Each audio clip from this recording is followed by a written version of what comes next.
92.5. Brooke and Jubal's second date update. The actual date on today's second date update is crazy. All right. So this girl emailed us. She actually went car shopping with a guy on their first date. Whoa. And he ended up buying her a car. Stop it. That is not true. No, it's not true at all. I was going to say. The car shopping part was true. I made up the rest. Morgan is on the phone with us right now to do a second date update. She wants us to call a guy named Graham today to find out why he won't call her back. How are you, Morgan? I'm good. How are you, Jubal? Good. So you went car shopping on your first date, huh? Yes, we did. That actually sounds kind of fun to me. Of course it That's does. because you buy more cars in 1 year than anyone I've ever met in my life. I like going on test drives. I don't think a girl would enjoy doing it. But Morgan, how does somebody go car shopping on a first date? Well, we met at the gym, and we'd been seeing each other there for like 2 months. All right. And I was hoping he would ask me out, but he didn't. So finally I was like, hey, man, let's go out sometime. So this isn't like a brand new thing that you guys actually know each other pretty well. I mean, yeah, like we see each other, a couple times a week, and we always say hi and have like at least a conversation. But Okay. you've never seen each other outside of the gym. This would be your first out of the gym experience together. Correct. Okay. When you asked him to hang out, did he know that it was like a date situation, or did he think you were going out as friends? I think he knew it was a date because what he said was, the reason I haven't asked you out is I don't have a car right now. Oh. He's like, my car's in the shop. So Okay. Well, that had to feel good for you when you finally got up the nerve to ask him out, and he was like, hey, I've been thinking about asking you out too. yes, yes, it did. All right, so he doesn't have a car, and you offered to go buy him a car? That's very nice. How generous. No, didn't buy him a car, but since he didn't have one, I thought it would be nice to go car shopping together. Okay, but It's nice. It's a why unique idea. skip drinks and the normal date stuff and go to car shopping? I don't know. I thought it would be like a fun activity and a good way of helping him out. I actually think that would be cool. If I didn't have a car and a girl asked me out, and I was like, well, I don't really have any transportation. I don't want to take you on the bus. And she's like, well, it'd be fun to go car shopping. I'll take you. I would think that would be a fun date, actually, Morgan. So long as you avoid the drinks before the test drive. Yeah. Did he seem to enjoy it?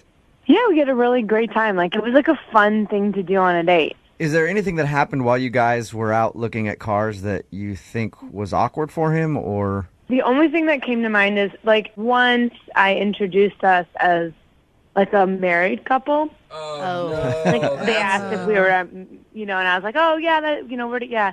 And I thought it was hilarious, and he did not laugh. Okay. So maybe that was it. Maybe he was like, oh, man, that's a little crazy. I mean, if that happened to you, Jubal, would you think that this girl is automatically thinking marriage off the first date? It depends how she did it. If you looked at him while you were saying it and you're like, yes, we're husband and wife, then I'd be a little creeped out. Did he seem upset by that, or? No, I wouldn't say upset. He just looked really uncomfortable. All right. Oh, yeah. Did you guys kiss or anything? Get in the back seat of one of those cars? Anything? Really give it a test drive. Yeah. No, the date ended in a hug. Have you guys talked at all since your date? I mean, you were friends at the gym. I'm assuming that Weirdly, I have not seen him at the gym at all, but we have been texting like a little bit, but I definitely feel like he's blowing me off. Okay, That's so not a good sign. he's responding to your texts. What's he saying? Just like basic conversation. Like, LOL, I know, me too, whatever. But Okay, nothing. so it feels like he's avoiding you. I think he's blowing me off, but I can't be for sure, so that's why I need your help. Okay, we'll play a song, come back, call him, get him on the phone, and get your second date update. Okay, thanks, guys. All right, hang on. 2.5. Brooke and Jubal in the mornings. Second date update. If you're just joining us for the second date update, Morgan is on the phone. She wants to call this guy named Graham. They apparently have been gym buddies for a little while. She finally asked him out. Unfortunately, he didn't have a car, so he didn't want to go out with her, but she said, let's go car shopping. It'll be fun. And that's how they spent their day together. She says that everything went well, except for one kind of awkward moment where she pretended that the two were married to the car salesman. Yeah. And he seemed a little weirded out by that, but other than that, everything seemed cool. And now they've talked a little bit, but it's obvious that he's avoiding her. Morgan, are you ready to give him a call and find out if he is actually avoiding you? Yes, I am ready. All right. Anything else you can think of that might have caused him to not want to see you again? No, everything was really great. It was really natural and fun, and like I was thinking about it, and that was pretty harmless. Like, he wasn't upset. It wasn't that big of a deal. Okay. And you haven't seen him at the gym at all? No. I will say, as someone who's dated like everybody at my gym, if you get somebody to change their gym schedule, then you might have done You've something. done something wrong. Yeah. All right, Morgan, here we go. I'm going to dial his phone number right now, see if we can get him on the phone, okay? Okay.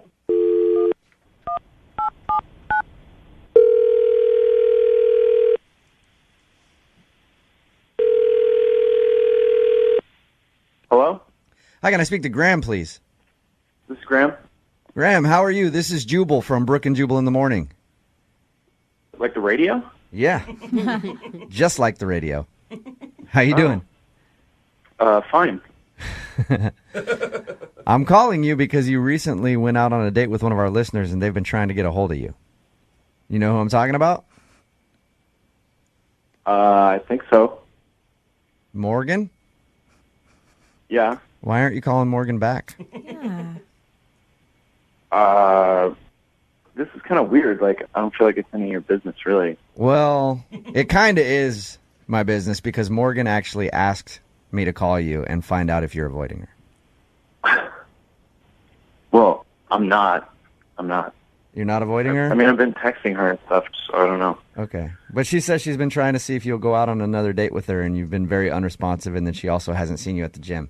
So she's confused and feels like you don't want to see her again. That's not true? I mean, I want to see her again for sure. It's just, I'm in a bit of a situation right now that just prevents me from pursuing it at the moment. Okay. Is it the car situation? She told you about my car situation? Yeah, she just told us that she asked you out on a date at the gym, and you said you couldn't go out because you didn't have a car at the time, it was in the shop, and so you went car shopping together. Which sounds like a fun date. Yeah. That's why I'm asking, is it because you don't have a car? Well, all right. So between you and me, I do have a car.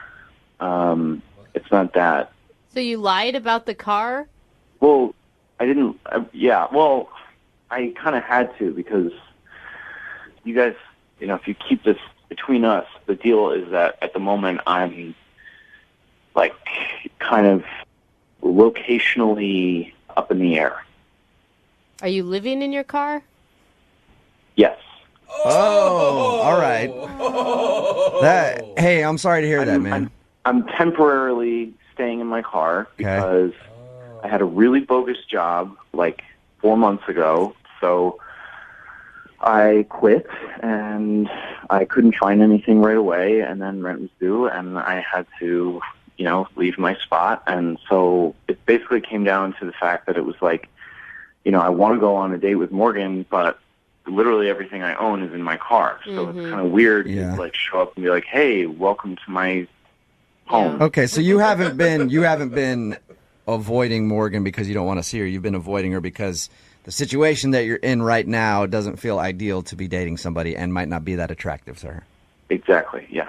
And I'm guessing that's why you're not at the gym, is because you can't afford the membership right now. Well, the gym is actually the one thing that I do have because I use it to shower and make myself presentable, and I just know when Morgan goes, so I try to avoid those times. Do you feel like she's not going to want to see you if she found this information out? She seems like she's pretty nice. Yeah. Yeah, I know she's really nice. She's definitely one of the coolest people I've met in a really long time, but I just I don't want to it up. So I don't think you have to worry too much. I dated a guy that lived in his car. Didn't end well, but I still dated him. yeah, my situation's going to change, and when it does, then I'm going to really pursue this. She's a great girl, and I just don't want to start off on a bad foot. Well, then what can I tell her then? Because she had us call you because she wanted to find out if you're avoiding her. If I just tell her, hey, he's not avoiding you, just trust me, just hang out for a little while and he'll be back, that's going to sound kind of weird. Don't you think you should just be honest with her and see what she says? I guess. I don't know, but I'd rather tell her myself, Perfect. I can actually make that happen for you, Graham, because she's actually on the other line listening. Serious? Yeah. I gotta go, you guys. Hold up a second, Graham. We just need 1 second with you. Graham? Hello? Morgan? Wait, I'm so confused about what just happened. I'm pretty sure he hung up on us. Ugh. I'm guessing he's probably embarrassed or something. I want to get him back on the phone though because I want you guys to talk. Yeah, I mean, I'd love to talk to him about it. Did you know that he lived in his car? No, I mean, but to be fair, like, I only see him at the gym, so... Yeah. Does it bother you? I have questions about it for sure. All right, I'm going to try to get him back on the phone, see if we can talk to him, okay? Okay.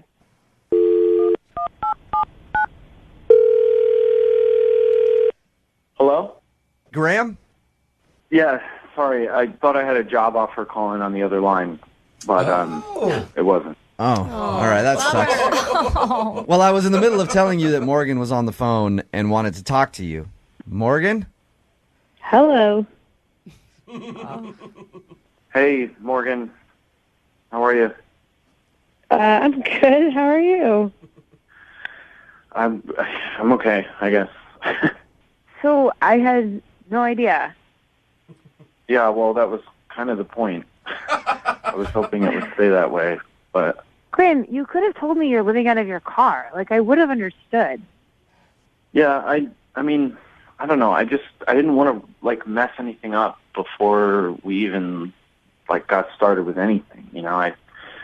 I don't know. I just wanted to be able to, like, do nice things and, like, take you places and, you know, start off on the right foot rather than have it be, like, some kind of weird thing that, like, we have to, like, overcome together right at the beginning.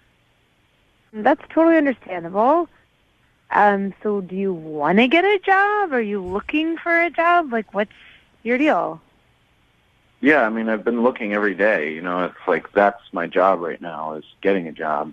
You know, it's just not that easy right now. And I'm, you know, if you could just give me like 2 more weeks, I'm going to have something by then. I have a couple of leads coming through right now, and I'll be back on my feet then. And I don't know. I just hate to like ruin this before anything even had the chance to happen. Yeah, but Graham, now that you guys got this out of the way, I will pay for you guys to go on a second date. Yeah. Would you, I mean, you might as well go out with Morgan again, especially now that she knows what she knows and you guys can talk a little more in depth about the situation. Yeah, it's out there.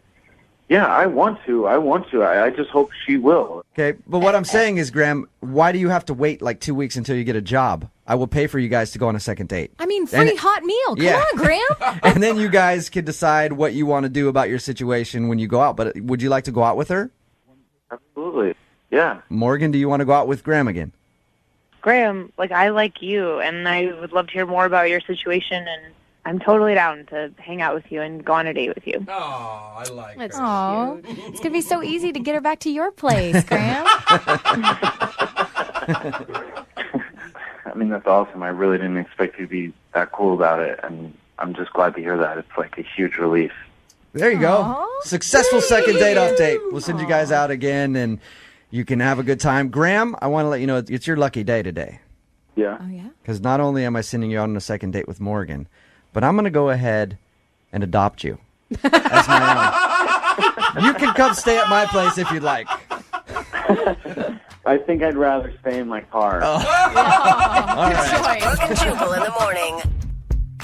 Today's second date update might have actually just changed somebody's life. It's Brooke and Jubal in the morning. I'm moving 92.5. If you missed today's brand new second date update, this girl Morgan wanted us to call Graham because he'd been avoiding her.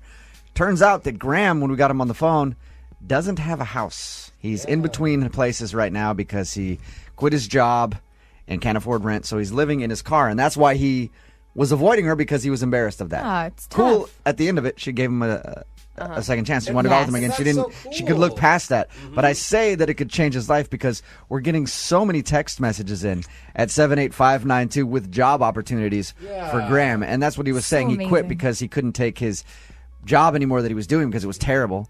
And so he's been looking for a new job, and he was going to try to find a job and then hopefully ask her out on a date when he could afford to take her out and could afford to have a place to take her back to. But everybody texting us at 78592 is offering Graham a job. I'm going to go ahead So awesome. and get all these together, give it to him, and then I'll leave it up to him to get in contact with you guys. But we really appreciate that. You guys are awesome. We have the best listeners. Yeah, like we joke around a lot and stuff, but when it comes to like semi-serious stuff like this is so. Don't they know that we're supposed to be all cold-hearted Yeah, here? I I mean, know. come on, we're the feel-bad station. This is not what we do. This is uncharted territory for us. It's really weird. Charitable things. Interesting. But yeah, thank you guys very much. I think Graham will obviously appreciate it, and hopefully he can get a job out of the deal, and the two of them can start a relationship, or at least go out and enjoy each other's company a little bit. But I will get all the job offers down. Keep them coming if you want to try to interview him for a job and you're interested in that. At 78592, I'll give it to him and see if he can get in contact with you, and we'll get an update. I'll stay in contact with Graham and see if we can find out if he actually gets a job out of the deal, and then if he does, I want 10% of whatever he's making because I helped him find that job. Kind of a finder's fee. Right. Look, we're charitable to a point, all right? I'm not an idiot. Have limitations, all right? Remember, if you want a second date update, all you have to do is email the show, Brooke and Jubal at moving925.com.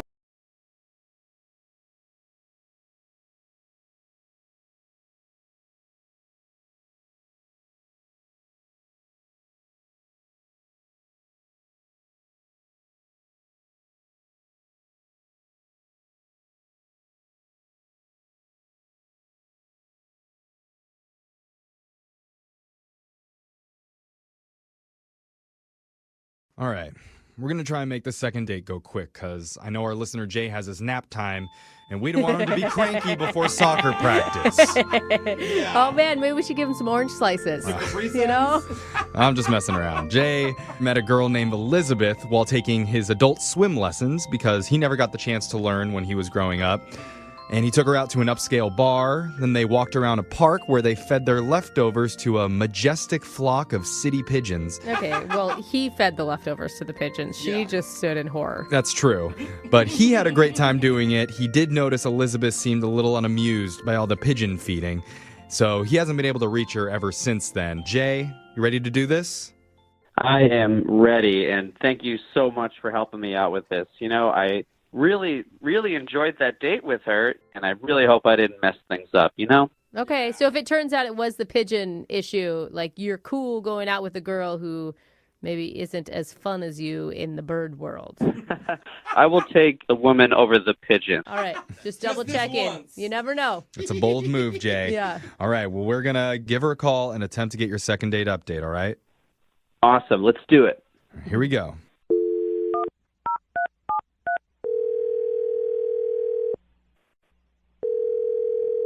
Hello, Hi, can I speak to Elizabeth, please? this is her. May I ask who's calling? Yeah, this is young Jeffrey from Brooke and Jeffrey in the morning. Okay. Okay.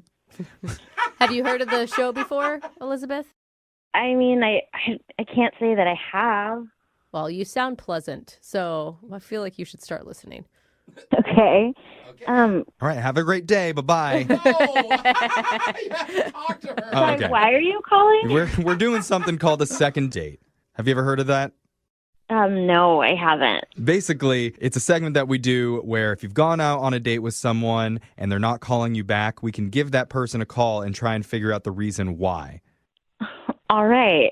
All right. So you recently went out with a guy named Jay, and you're not calling him back. Oh, yeah. Yeah.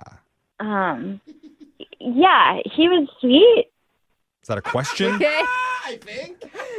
it's as much as you can give us. I mean, he seemed like a nice guy to us for sure. No, he's very sweet. It was kind of awkward. What, seeing him in the water floaties? He told us that you met during his adult swim class. You know, we did. I kind of thought it was cute. He took me to this nice bar. It was fun. Why are you ending everything up? Yeah, you can tell by the tone of her voice that it wasn't going I well. guess. I don't know. What's going to happen? He was very nice. But That's always a brutal I statement. mean, because about it a guy. usually means that you're not attracted to him, but you saw him in his swimsuit. I mean, he asked you out half naked and you were cool then. Like, what turned you off? So I go to the bathroom at the bar, and he's talking to this woman, like this older woman, and she's kind of tussling his hair and like fixing his collar. It was kind of weird. I took note, but okay, whatever. random. So I go up to him after they finish a little conversation, pretend like I don't see anything, and then at one point something happens and he tells me he needs to text his friend, and so he sends a little text message out into the universe, and who gets it but the woman sitting at the end of the bar. Wait, What? wait, hold up. So he's texting another girl? Well, not a girl, a woman, a woman. So wait, did you ask? I mean, like, that could just be coincidence, right? That this woman got, I mean, maybe not. Your intuition is probably right, but Yeah. wait, who do you think she is? Well, at first I thought she was just like older lady like hitting on him. And then after the text message, I looked a little closer. She looked a lot like him, like related like him. So wait, you think his mom was on the date? That was Yes! And she was fixing his hair and fixing his collar? Like, I can't be positive that it was her, but they sure did look alike, and they definitely had like some sort of connection. All right. Oh my God. Oh, don't you want to know? I want to know. I'm dying. Yeah, let's be positive. Jay, was that your mom? What? Jay's on the other line. He's been listening during this whole conversation. Oh, no. Okay. Jay? Okay. Yeah, I'm here. Hi, Elizabeth. Okay. Hi. Okay. Cool. Oh, God. I'm so embarrassed. Oh, jeez. Elizabeth, ask him. Ask him who the woman was. Was that your mom? Yeah, that was You brought your mom on our date. Look, I can explain, okay? Please do. I did not invite her, okay? It was not my fault. So I have a good relationship with my mom, you know? Clearly. Very close. Okay, so I asked her for a place to go. She actually recommended the restaurant, and Great. I said, cool, thank you so much. Didn't think anything of it. But then she surprised me by showing up at the bar. I didn't tell her to do that. Wow, really? Oh, man. I don't know, man. Do you believe him, Elizabeth? I mean, the kid takes karate classes. I don't know. No, you're like in Adult Swim and you take karate and your mom's on your date with you. What is going on, Jay? He's like a total mama's boy? She just showed up. I didn't tell her to go. In fact, when I was texting her, I had already told her to please leave. You're like, Mom, don't come until 8 o'clock. Then you can pick me up. This is embarrassing.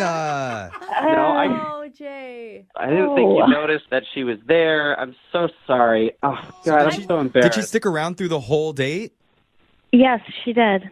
Oh, man. But okay, wait, listen though, Elizabeth, to his credit, his mom's actions are not within his control, okay? And he obviously left and went on a walk because he wanted to get away from the woman who was probably following you on a trail somewhere. But, you know, that's also not his fault. She's dressed as one of the pigeons. I mean, I thought the romantic walk would be nice, but I also, yes, like part of the plan was I figured my mother wouldn't literally go chasing us down on a private walk. So I'm so sorry, but if we go on a second date, I promise you, I am bringing you flowers and I am making sure my mother does not know anything about this plan. It'll just be me and you. That is not what I wanted for you to experience. I'm so sorry about that. Right. I mean, that was just like a lot. But listen, you got a guy here who is very confident. I mean, admits to Adult Swim lessons, knows how to have a good relationship with his mom, and is already setting boundaries with her. So that is a good sign, right? Sure. Yeah, and on the bright side, you and Jay's mom could chat poolside while him and your nephew take the lessons together. It could be a bonding experience for I everyone. love it. You guys get back lunches. You know, I'm not really sure if that's like a positive for me. I promise you, if we go out again, I'm going to pull out all the stops for you. We can do whatever you want. You can even, I have a guest pass. You can come to my karate class, you know. Oh, fun. Oh, Now that's an offer. look at that. Great. What do you say, Elizabeth? Oh, come on. Why don't you go out with Jay again? We'll pay for another date. Yeah. We'll pay for the karate class in case the guest pass doesn't work. Hey. I guess. Sure. Why not? Really? Awesome. Oh, that's so She's cute. going to be a yellow belt in no time. Oh, my goodness. Wait, sorry. I don't know. I'm changing my mind. Oh. No, we just That was Elizabeth. almost a yes. What do you mean you're changing your mind? I mean, I don't know. I just kind of started like thinking about it, and then just the whole karate outfits thing, and that's not really like where I want my dates to be going. Cancel the karate. We can do anything else, I promise. Yeah, you guys can do T-ball instead. Aw. You guys aren't helping, okay? I don't know what to say. It'll be an adult thing, you know? Yeah. Elizabeth, do you want to do adult stuff with Jay? We'll pay for it. That sounds really bad. Whatever. Go out with him one more time. I'm okay. I'm good. Oh. So that's a no? No. Oh. I'm sorry, but like, Jay, maybe you can tell your mom that she can help you find somebody else? I love my mom, but I'm not asking her for any help at this time. All right, Jay. Well, I'm sorry we couldn't get you a second date, but we're going to open up the text board right now. Text in 78592. If there's a lady out there looking for a guy who's really into karate and takes adult swim, we found your unicorn. Jay is here for you. Today's second date is brought to you by the letter J. Okay. My name starts with J. J is for jazzy fingers. Uh-huh. J's also for jalapeno. Oh. And Jay is also the name of the guy who wants a second date today. All right. So congratulations on being the letter of the day, Jay. Wow. Yeah. Is that how you spell it? Do you also love the number 3? Because that is our second sponsor. Wow, it's such an honor. I know. Well, tell us about the girl you want us to call today, Jay. I want you to call Elizabeth. Elizabeth, okay? Yeah, but it's kind of a funny story how we met, too. I actually met her while I was at my swim lesson. I take adult swim classes. Okay, usually when people say it's a funny story, it's not, but that's kind of a funny story. I'm not making fun of you, Jay. I think it's great that you're learning to swim. Oh, thank you. Yes. I never learned, you know. I know a lot of people take lessons when they're kids, and it's just one of those things that my folks never hooked me up with. And I'm like, well, what if I'm on a boat someday, you know? Dude, it's Totally. fine. I don't know how to swim either. Maybe you should take lessons and meet the Dude. love of your life, like Elizabeth. There you go. What was Elizabeth's role in the swim lessons? I saw her while I was taking my lesson, and she was there with what looked like a son of hers, a small child, and she was really cute, really pretty. I don't know why it's a weird way to say it. It sounded weird. Yeah. All right. What looked to be a small child. Let me get to it. She was really cute, and I started talking to her. And as she was there with her son, I was just kind of joking around that his crawl stroke was better than mine. And that got a good laugh, you know, kind of broke the ice a little bit. Yeah, it's funny because it's true. I mean, but that's a risky move, though, because if someone has a son, usually the first assumption is they're also married. And people take rings off to go swimming all the time. Right. But fortunately, after I made that joke, she clarified that it was actually her nephew. So in my mind, I was like, oh, cool. No kid, she's not taken, no ring. I was like, I think I'm in the clear here. Yeah, she's dropping a little hint towards you. Yeah. Exactly. You guys are meeting in your bathing suits already, so you know what's on the table. I mean, that's a good start to any relationship. I got nothing to hide. And then in that moment, too, I made another joke. I was like, oh, that's really good that I didn't have to lend the kid my water wing. Oh, man, you are coming with the jokes. Yeah. Oh, no. You got to watch it. You can't do too many. You're going to joke your way out of a date here. You might need to give me mouth to mouth after this. Oh, God. Okay. When did you ask her out? How'd you do it? You know, we got talking a little more after that, and the conversation went so well, I stopped self-deprecating my swimming ability so much, and we set a date for a few days after that. We went to a really nice upscale bar. Dude, that's really cool. I mean, you met someone in real life, and they actually showed up to a date. This doesn't happen. I know. That is a miracle in and of itself. Bar's set very low for us, obviously. So how did the date go? It was fantastic. We started talking about everything, our jobs, our families a little bit. You know, I mentioned that I also I take a karate class too, because that was another one of those classes. Are you sure you're not an 8-year-old boy? Did you have a gymboree lesson after this? No. I just there were things I always wanted to do when I was younger that I didn't have a chance to, but now I've got a little more independence. You know, I'm a grown man. I can do whatever I want. Okay, I like it. Yeah, right? But no, honestly, that's sexy, right? Like you're doing something that you have always wanted to do and actually like seeing it through. Pursue it. Yeah. That's a great way to look at it, Brooke. And then after dinner, you know, we took a little walk around the park. And when we were there, I saw this huge group of pigeons, and it was just a majestic sight. And we both had a couple Pigeons? Did you just describe pigeons as majestic? He's a child. You know, it's He really fine. is. Absolutely. When you see hundreds of birds, they just look so cool, all huddled up there along the park, kind of looking for food. But we both had leftovers, So I just was like, trust me here. And I put the food down on the bench, and all the pigeons just start swarming over to the bench. Oh my God, that sounds like my nightmare. I don't like birds very much. I mean, I like them from afar, but like being swarmed by birds is like sounds terrible. Sounds like a lot of poop. Did she like that? We were a safe distance away, so just kind of like a really cool sight to see, you know? Okay. And I actually looked over at her, and I couldn't quite tell if she thought it was as cool of a sight as I did. Uh-huh. Maybe she was mad that I gave the leftovers away. Give me your food. So you think the mood switched when the pigeons got fed? I mean, it was good food, so. That's why the pigeons loved it so much, clearly. End of the night, though, we hugged. I gave her a kiss on the cheek, and that was it. You know, I tried to call her the next day for a date. I didn't hear anything back. I did see her at the pool again, but I didn't get to talk to her because I think she might have saw me and run away really fast with her nephew. So I just don't know what's going on. You know, other than like that last moment, I thought it was a really good night, and I'm really hoping I can get another second date going, you know? Do you think she labeled you as the weird pigeon guy that she went out with? I mean, I've been called way worse than that, so I hope not, but it's all right with me. All right. Well, we're going to play a song, come back, and we'll try and get you a second date. Hopefully it goes better than your swim lessons did. All right, Jay? Awesome. Thank you. I'm drowning over here.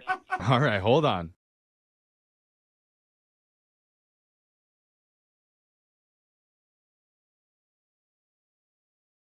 Right in the middle of a second date, and if you're just joining us, Dan is on the phone, and the world is basically a whole new place for Dan all the time, it sounds like.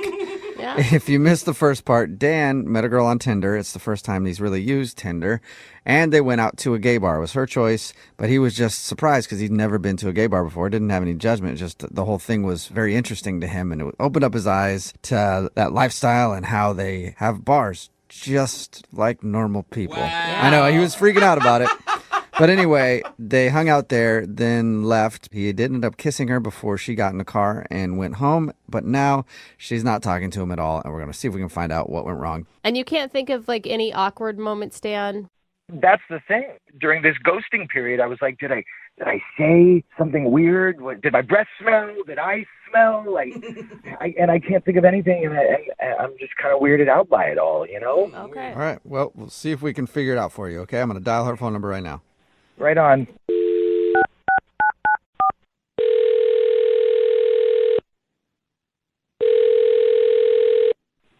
Hello?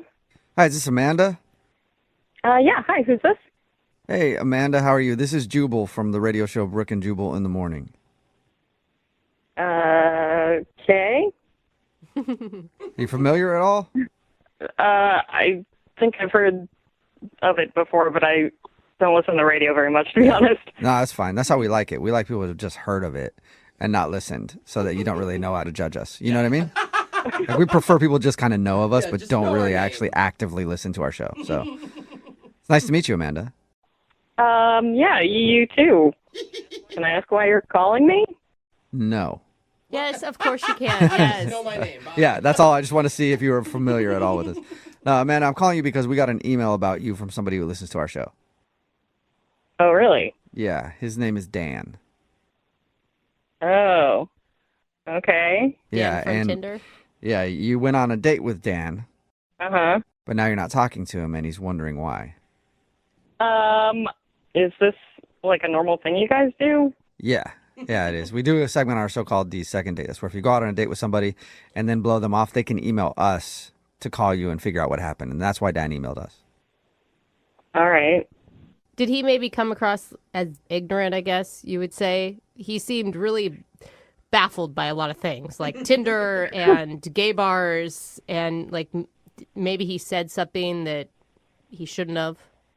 No, we had a good time. He's a great guy, actually. Oh, really? Okay, so you had a good time. He was a great guy, but you don't want to talk to him anymore. Yeah.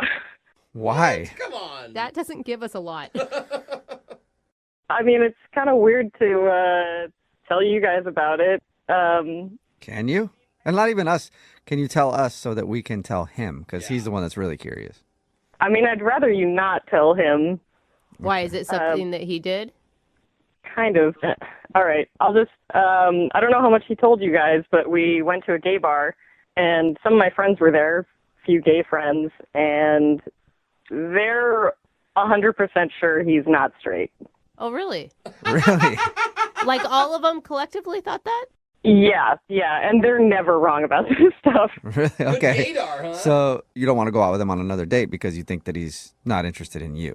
Or women. Right. Or that's what I mean, women in general.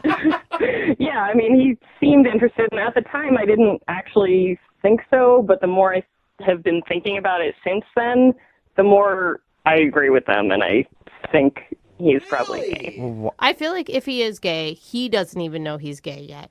Because he seems pretty oblivious to most things in life.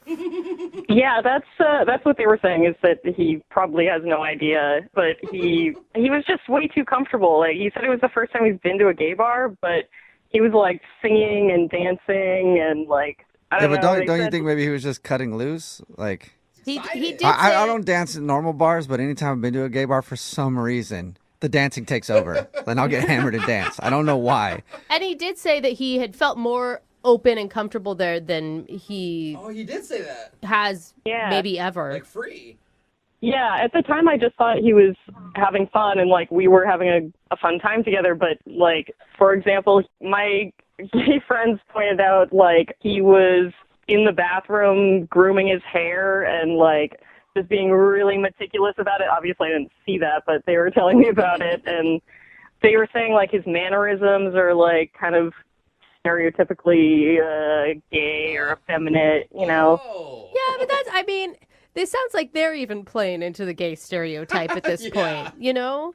Yeah, I know it sounds like stereotyping, but like they were very insistent that they are all in agreement he is not straight. Wow. Every single one of your gay friends thinks this dude is gay. Dang. Yeah, there were like 5 of my friends there, 5 gay guys I know who all agree.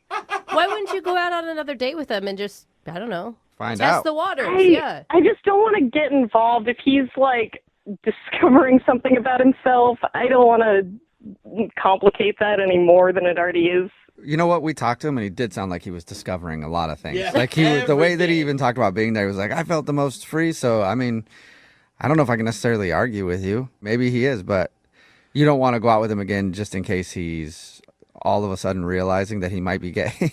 He's a great guy, and we could be friends, but I just don't want to get romantically involved with him right now, you know? Well, maybe you can talk to him about being his friend, because he's actually on the phone right now listening and wants to talk to you.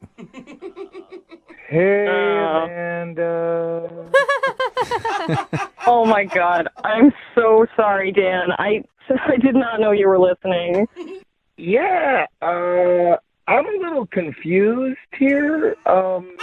I think so. I think that's the whole point of the phone call, Dan.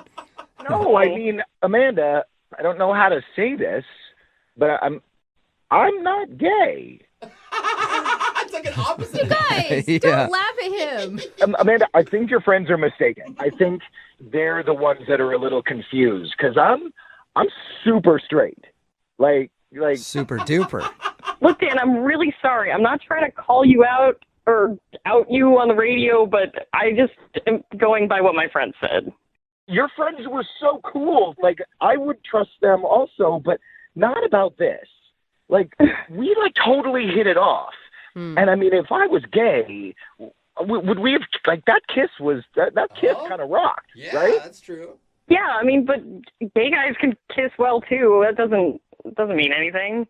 Right, but they usually kiss guys well. I mean, man, I will say, I don't think that you're being fair. Like, he's saying he is attracted to you, and that's all that matters.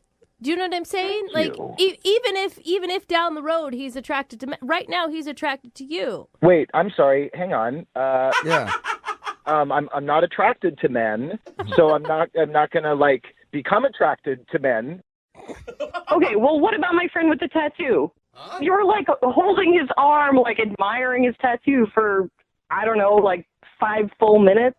Whoa. The ink work on his arm is spectacular. The shadowing is amazing.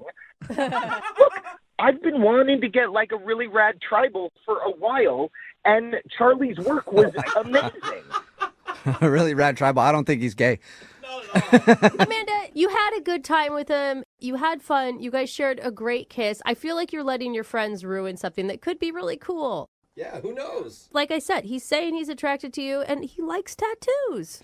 One of them said, Shantae, you stay. And look, I don't know what that means, but I was like, I'm cool. I'm going to hang out. Okay.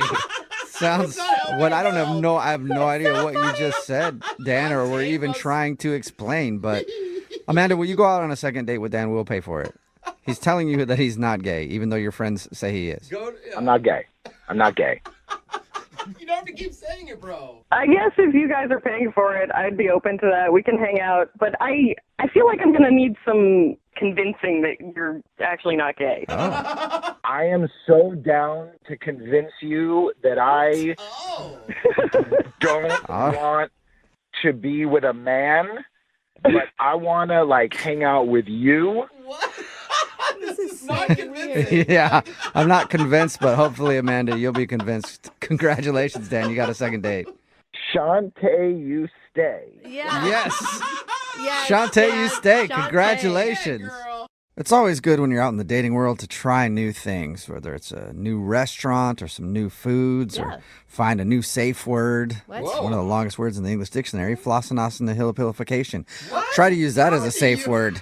You screw up one syllable, it's going to take a long time for things to stop. Oh, no. And Dan is on the phone right now for a second date. He tried something new for his first date, but now he's not getting a call back. What's up, Dan?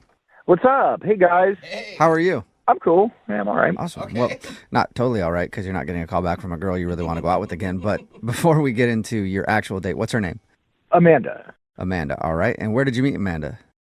You've heard of that thing called Tinder? Yeah. Oh, man. Yeah. You're a funny guy, too. Wait, spell that out. Yeah, never heard of it. I don't know. We do these second dates all the time. First time anybody's ever mentioned Tinder. Someone just told me about it, so I was like, oh, yeah, I'll get on You've Tinder. never heard of it before? Are you being sarcastic? I think he's kidding. I'm more of a Match.com guy, but they were like, Tinder's really the way to go. And Wait, so are you serious? You hadn't really heard of Tinder before? I mean, I had heard people talking about it, and I was like, Okay. Okay. So you just you hadn't decided experienced it. to actually try it. All right. So you I met had her. no idea. It's a whole new world. It's a lot different than Match, isn't it? A lot different than Match. Right. But yeah, all the swiping stuff, and like, I don't know, like we matched, and there's that moment where I go, oh my God, maybe this, and we were like chatting, like, I don't know, 2 weeks or whatever. We're trying to That's a figure while. out. Yeah. It is a while, but like, I asked like the 5 questions, like, what's your favorite color? What's your favorite taco? What's your favorite sports team? You're not short on details. You're not short on details, Dan, and that's what I like about you. Is you make sure you get everything in. Yeah, he is. Let's just get to the date. Yeah. Not to rush you along, Yeah. but we're up against the clock here. Hey, this So- Tinder thing's new to him. Yeah. Yeah, I know he's that- all It's very excited. novel. Yeah, I know you're excited about Tinder, but let's get to what you guys actually did. Your email said that you did something that you haven't done before with a girl, and what exactly was that? If you can say it on the radio. Well, she said, hey, you mind if I pick a place? And I was like, oh, no, that's cool. And she goes, yeah, there's this great bar. The drinks are like a little on the cheaper side, so it's really casual, and they've got music. And, All right, Dan. Like again with the details. You did. You are. What did you do? You make went to sure the you bar. get you. Well, Detail she oriented. like sold it, and I was like, yeah, okay, fine. And we get to the place, and there was a rainbow flag out front. Okay. Okay. So it's a gay bar. Yeah, she was like, hey, she brought me to a gay bar, and I was like, well, I've never been to a gay bar, but Oh. What rock are you living under, Dan? I didn't know that you could just sort of like go to a gay bar to hang out if you weren't gay. And They don't check your Yeah, they're not. gay Yeah, ID. they're actually one of the groups in America that's pretty inclusive, like pretty understanding of people that want to like hang out. I think they've had a lot of people tell them they can't go places, so they're pretty cool with anybody showing up. yeah, I know that now. Yeah. So it sounded like did that freak you out? No, it didn't freak me out at all. I'm not gay, so I didn't know like if I had to act a certain way or something. Yeah, we got that. No, you don't have to act. Yeah, you can just go be yourself. Were you yourself? Is the reason you're not getting a call back because you were all weird? No. I felt freer than I'd ever felt in a while. It was like really cool. Like we were dancing, but then we decided to like sit down and talk for a while, And people kept coming up to her, and they were like, who's this tall drink of water? And I'd never heard that before. I was like, I'm a drink of water? Like, I'd never heard that before either. Okay, Dan. Yeah, that's a pretty common thing people say. Oh. So, Dan, did you act mystified the entire time you were there? Because I would say that would be a turnoff for me. And no, I wasn't mystified. I was smiling a lot. Like, it was cool. I was having a good time. Okay. So, like, eventually the bar was getting a little rowdy, a little too loud and crowded. And so we just decided to just head out. And we were walking back to her car. And I don't know, I was just like, screw it. Like, I felt pretty free. And I kissed her. Okay. Oh, nice. Okay. And yeah. Did she enjoy it? Yeah, she kissed me back. Nice. And I was like, hey, I've had the best time tonight. You want to do this again? And she said, yeah, like resounding yes. And I reached out the next day and I was like, hey, had a great time. I even put like a little gay flag emoji on the text. I thought that was kind of cool because, we were at a gay bar, but whatever. and then nothing. And like the blue bubbles went to green bubbles. And I was like, oh, wait, I think I got like blocked. Wait, you think that she blocked your number? Well, I don't know. You know how sometimes if your blue bubbles turn to green bubbles? Does that mean you got blocked? I've never been blocked. I just thought it went off of iMessage. I have Android, so I have no idea. Yeah, I don't know. We've got so much information here to work with now, Dan. I don't want to get into all that. Sure. But we do know that she's ignored you since your date. At least. I don't like to use the word ignore, but yeah, she's been ignoring me. And honestly, I had like a much better time than I expected I was going to at a gay bar. It was pretty cool. Well, okay, Dan. That's it. We'll give it a shot. Stop it we'll there. try. Okay. All right. I'm gonna play a song and then we'll come back and call her and get your second date. All right? Cool. Okay. Hang on.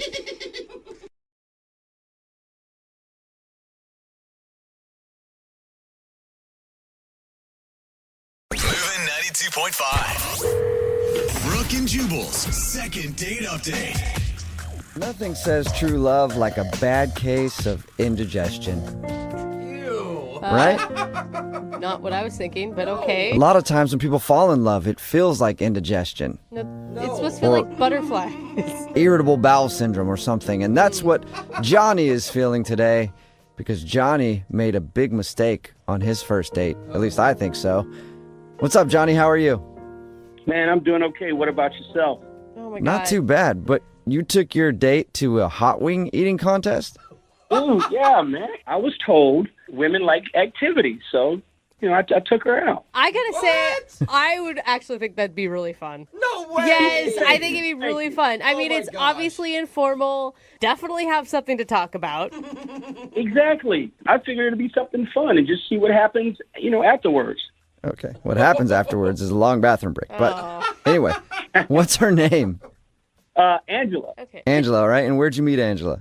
I met online. It was my first date, man, since my divorce. I worked a lot. I was a little skeptical, so, And how long ago was the divorce?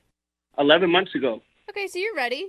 I think I am. I Yeah. feel I am. That's awesome. Now, something that's very key in this whole hot wing date thing, did you surprise her with it or did you guys agree upon it before you met up for the competition? I mean, we had talked in general, but it was me surprising her with that. Okay, I don't know that that's necessarily a good surprise. Yeah, so you sprung a hot wing eating contest on her. Wait a minute. Wait. Let me clarify now. She didn't eat. It was just me in the contest. She was just there supporting me. Wait, hold on. I don't think I understood this when I approved of this whole hot wing date. You were actually participating in the competition? I thought you were just going to, watch and it'd be funny. No, I'm a contestant. Okay, oh, so my God. And that was you- a surprise. Yeah, I mean, I'm a spontaneous guy. I hope she would appreciate that. Oh, So. my God. I don't know that you have my endorsement anymore. I don't think any woman wants to see a guy shoveling their face with hot wings on a first date. Well, you don't sound like a fun date. I mean, it is what it is. All right, so she was there to root you on in a hot wing eating contest. How'd the date go, though? It was pretty cool. So she met me at the restaurant, and that's when I told her the big news that I was in the contest, hot wing eating contest. What was her reaction to that big news? She smiled. I mean, her eyes got a little slightly wide, and she smiled. And we talked a little bit before the contest, and this is where I think I could have goofed up. I think I could have overshared. I told her that I like going commando, that I never wear underwear. I mean, never under any circumstances. Because when did you let her know that information? I mean, we were we were talking. It was, I had 10, 15 minutes before the contest. What? We were talking and... You have been out of the dating world for a while, haven't you, sir? Yeah, well, I was married for 7 years. I mean, I hadn't dated in like forever, but... It's just like... So how does that work? You're like talking, you're like, I got to go do this contest real quick. I don't wear any underwear. I'll be right back. No, that's just it. No, we were talking and some guy bent over and she saw his crack and I was like, oh, wow, I don't wear any underwear either. That's how it came up. Okay. I just never wear underwear. And I told her, but before I could explain further, they called my name to go up to the contest and start eating. So I will say, I don't think that the no underwear in general is a turnoff, but maybe the oversharing and like that just seems like it's so awkward. Well, you're right. It was awkward. I shared it. It happened. I mean, I had to move on. Yeah. Especially when my name got called. So how did you move on gracefully and recover, or did the rest of the date seem weird? Actually, it seemed pretty good. She was cheering me on when I was eating. Was she though? Good. Like, let's be honest. Was she like yelling your name?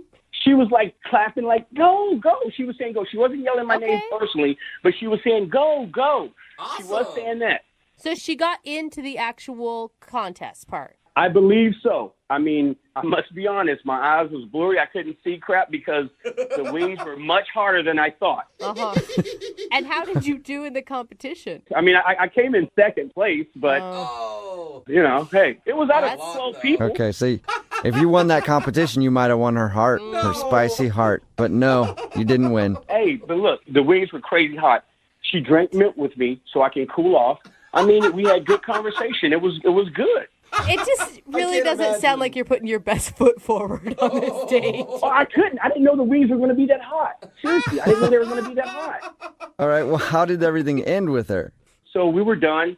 I walked out to her car, and then, I leaned over to try and give her a kiss, and she pushed me away because she said she had to leave to go take care of her grandmother or some relative that was sick.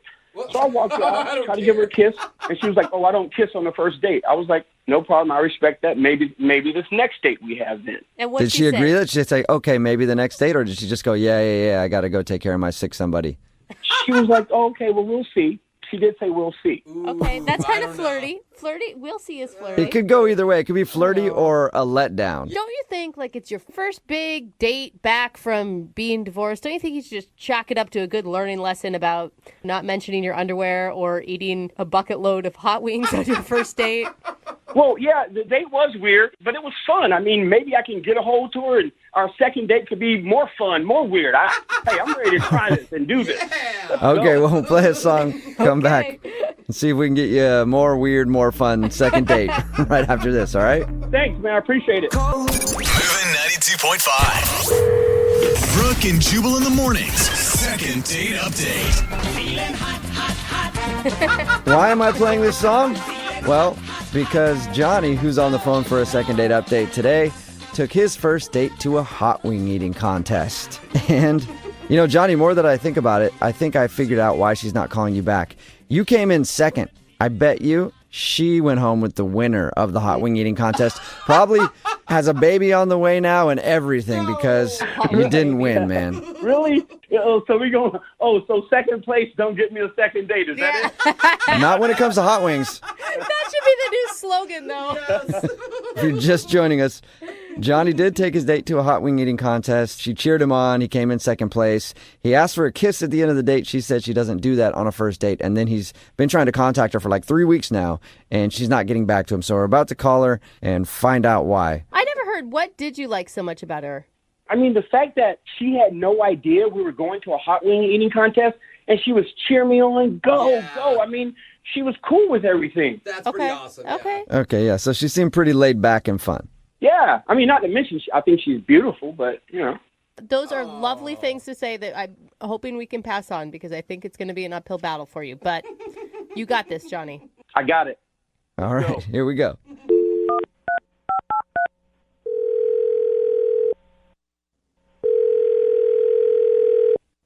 Hello?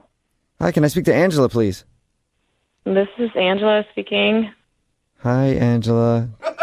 This is Jubal from Brooke and Jubal in the morning. How are you? I'm okay. What? Why are you calling me? Who is this? This is Jubal from Brooke and Jubal in the morning. Okay. Not helping. Yeah, it's a radio show. Why are you calling me? Well, because we actually got an email about you from one of our listeners. Somebody emailed you about me?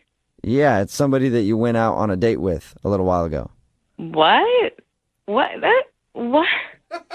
It's a segment that we do on our show. It's called the Second Date Update. A listener of ours named Johnny told us that he went out with you recently. Oh, my God. No.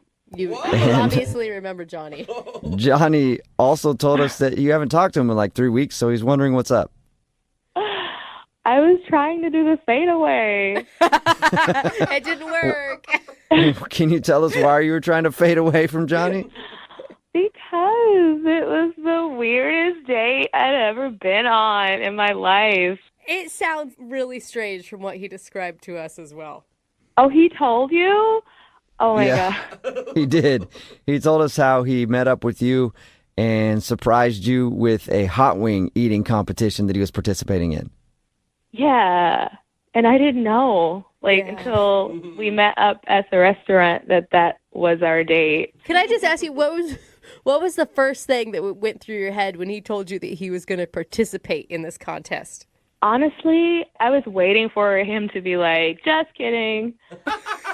But he wasn't kidding. No, he's a true competitor. Yeah. I had no idea that was like a thing, that like people gathered to like cheer people on as they eat. But you can see, I mean, like, stepping back and having some hindsight, you can see where his mind was. Like, he thought it would be a fun, informal date, like an activity for you guys to do. Yeah, but like, how are we supposed to get to know each other if he's eating hot wings? Right. I'm not saying the execution was good. I'm just saying that the intention was good. It was weird because people knew him. Like, people knew him. They were like, "Oh yeah, Johnny, he's really good." And I was like, "Really good at what?" Like, so he's known at the bar, or he's known at the hot wing eating competition? At the hot wing eating competition, like people were fans. Like some people had fan T-shirts. It was It was the weirdest thing. Wait. T-shirts? Did you say T-shirt? Yeah, I mean they were homemade, but like still. What? And it wasn't like his cousins or something. I don't know. Like, I wouldn't be surprised if he had, like, a like page or something. So are you not calling him back because the pressures of being a celebrity girlfriend would be really hard? You know what? I was so weirded out by there wasn't the connection that I thought there would be. And I felt bad because, like, after he was done with the contest, we were trying to sit down and just, like, connect for the first time face-to-face. And he had, like, sauce all over his face and all over his shirt, and he's like snotty because like the spices are making And that didn't do it for you. It was just disgusting. And then I was trying to not make it awkward, but it was already awkward. And he was like, "Oh, I'm getting so hot," and he took off his hat and he was bald, and I was scared. I was just shocked. I was scared, so I jumped back, and I know he saw me jump back. And I felt so bad. I felt like a bad person. Oh, no. So you thought he had more hair, too? Because they didn't look like that in the picture, because he does have hair on the sides. Like, so I thought that it was going to continue, but it didn't. And it's one of those things, like, just shave the sides, too. If you can't I grow know, it on the top, like, don't trick me. I would have been fine if it was just all bald, and he was, like, proud to be bald, but I felt like I was being tricked. Okay. So, all right, so the whole date was a surprise to you. The hot wing eating competition and then the fact that he was bald. right. The whole thing was like a hidden bald head underneath a baseball cap. That's the whole date. That's a good metaphor for how the date was. Well, I have another hidden bald head for you then, Angela. What do you mean by that? I mean, Johnny is actually on the other line listening and wants to talk to you. Oh, no. Yeah, no, I'm here, Angela. How are you? I'm sorry, Johnny. I had no idea that the JBGers upsetted you. What? The Johnny I'm not B. upset. Gooders. My fan club, the Johnny B. Gooders. I didn't know they upsetted you. Was that a problem? I'm sorry, stop. Do you have a fan club? The JBG, yeah. The JBGers. That's what their shirt said. Oh, my goodness. That was a real... Oh, my God. JB. Yeah. So, I mean, I was trying to be spontaneous. I wanted you to enjoy yourself. I don't see what the problem was. You know what, Johnny? It's not a problem. It's just like you would be more of like an acquaintance than a boyfriend. I could not, like, consider being a girlfriend. That's just not my thing. It's not personal. So it's just... because of the hot wings, so you want to go out on another date and don't do hot wings? We can go do something else. I mean, I'm not a competitive eater. We don't have to eat. I mean, the JBGers won't be there. They won't, you know, so it just... You sure, Johnny? You don't take them around with you everywhere you go? Because I would if I had a fan club like that. No. Only at my hot wing. They support me there. Johnny, how could you not have mentioned this when we were talking before? Like, you made it sound like this was like a fun, great idea. It was. No, this is like a lifestyle for you, dude. Yeah, I mean, it's my thing. This is what I do. I figured it would be good for her to, see what I do. See what kind of man she's getting involved with. Me and the JBGers. JBG? That right there is already, like, too much. So, Angela, you're trying to tell me there's nothing I can say to make you want to go out with me? What if I cut my hair completely bald? What can I say or do? Literally, like, I'm just not into a guy with sauce all over his face all the time. Are you sure, Angela? Because we would like to pay for a second date. Would you go out with Johnny one more time? We will pay for it. Hey, Angela, before you answer that, you just know a real man is not afraid to cry in front of a woman. And you know I did that in front of you, girl. What? Me and the JBG. You cried? Me and the JBG. When did you cry? Dude, the wings were hotter than I thought. I told you that earlier. Come on. So obviously it's going to bring tears. Angela, one more date with Johnny. Oh, my gosh. Johnny, if you are a very unique and special person and seem really sweet, you're just not the guy for me. Oh, Johnny. I'm sorry, man. No second date. It doesn't sound like she's going to go out with you. Damn, man. Dude, I really tried, man. I can't believe somebody wouldn't want to go out with me because I'm really good at something. And Johnny, how can you ever really be alone when you have your own fan club? None of us can say that. You have the JBGers. Yeah. Oh, hey, you know what? You're right, dude. I appreciate the love, man. Just for that, I'm going to bring you to the next contest, and we're going to do this together, bro. Come on, let's do this. I'll cheer louder than any Johnny B. Gooder for you. Let's do it. All right. Give me a T-shirt, man. I'll see you there. Brooke and Jubal in the morning. I just want you to know I'm officially a Johnny B. Gooder. Oh, God, of course you are. Talking about today's second date update, and everybody texting in at 78592 supports the dude from today's second date update. His name was Johnny, and he wanted to call a girl named Angela. He wasn't getting a call back because he took her to a hot wing eating contest, kind of surprised her with that. And also, she said that he took off his hat and he was balding, and he was surprise bald. Surprise! I mean, it's just a lot of shocking things in one date. Yeah, he's a big competitive eater, I guess, at this bar, and he has a fan club, the Johnny B. Gooders. And she just said his passion for eating things kind of turned her off. She wasn't into him because he just wanted to go eat spicy hot wings all the time and hang out with his fan club. Yeah, like someone said on the text board, poor guy just wanted to be spontaneous. Maybe a little too spontaneous. It just shows, guys, don't plan dates, really. Like, don't try to do too much on dates. That's not Just what it shows, Jubal. go to dinner, keep it normal. Don't try to do too much. No hot wing eating contests. Okay. And don't introduce them to your fan club until at least date number 3. Yes, that's for sure. And remember, if you want to do a second date update, all you have to do is email the show, and we will call the person who didn't call you back. Moving 92.5. The only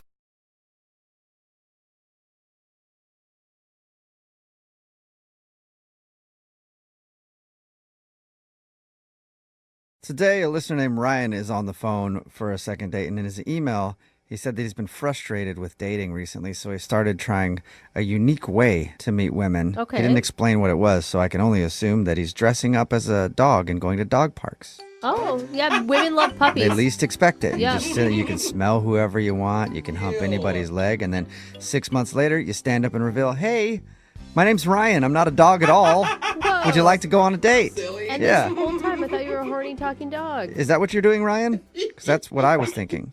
Not quite. Oh, man. All right. But now he's got a plan B for Yeah. if this one doesn't work out. We'll find out what your unique way is in just a second, but tell us the name of the girl you want to call today. What's her name? Chrissy. Chrissy. All right. Okay. And did you meet her in the unique way that you've been meeting people? Sounds creepy. Yeah, turns out I did. All right. Okay. So what is that? What are you doing? Okay, so And I'm sorry to say that with so much judgment in my voice, but this is a second date and people do weird things. So what are you doing? Well, I'm self-employed. I have my own business, and I work in an office downtown, and my window is on the ground floor. So a lot of people walking by all day long. And one day, I had some buddies come by the office for lunch, and, as a gag, we put up a sign in the window that says, "Ladies, if you see something you like, tap the glass." It's like a sales window for a boyfriend. Yeah, did it as a laugh. It actually worked? To be honest, not really. A few old ladies would walk by. They tapped on the glass. I would wave and smile. Some of them would tap again. I'd give them a thumbs up. Like, no, I'm serious. Haven't been with a man in years. Yeah, I think their average age was like maybe 80 or 85. Good thing about me is can't get pregnant. Menopause. Want to go out? God, menopause for them was like 30 years ago. Yeah. But yeah, no, unfortunately, no one I was really interested in. Okay. So you did get some tappers, just not the ones you wanted. And so did the girl you go out with, Chrissy, did she tap? So here's the story. Like, after this fourth awkward encounter with an old lady, I obviously hadn't thought this through, and I was about to take the sign down. Then this cute girl tapped on the window. I looked up expecting to see, one of this rotating cast of women who... Yeah. She's like, have you been trying to sleep with my grandma? I'm mad at you. Yeah, you pervert. I'm guessing that was Chrissy. Yeah, much to my surprise, there was actually like a hot girl standing outside. And, Nice. So what'd you do, like run out of your office? Yeah, basically. I was like, hold on. And I ran outside, and I asked her what her name was, and she was like, well, I'm Chrissy. Oh my God, I cannot believe this actually worked. But almost didn't. She was like, Chrissy, but my name doesn't matter, because I'm just here to tell you that I've walked by for a few weeks now. I've seen the sign in your window, and I'm just want to tell you, you're never going to meet a girl that way. You're well, isn't that ironic? Because that's what we're doing now, Chrissy. I was like, well, that's not true. I met you, right? Nice answer. She laughed, and it felt like we had a good vibe, and asked her if she worked around there. She told me she did, and I was like, listen, obviously you just came to tell me that you thought this was pretty lame, but what if we just had one drink together? Okay. Good move. That's actually pretty smooth.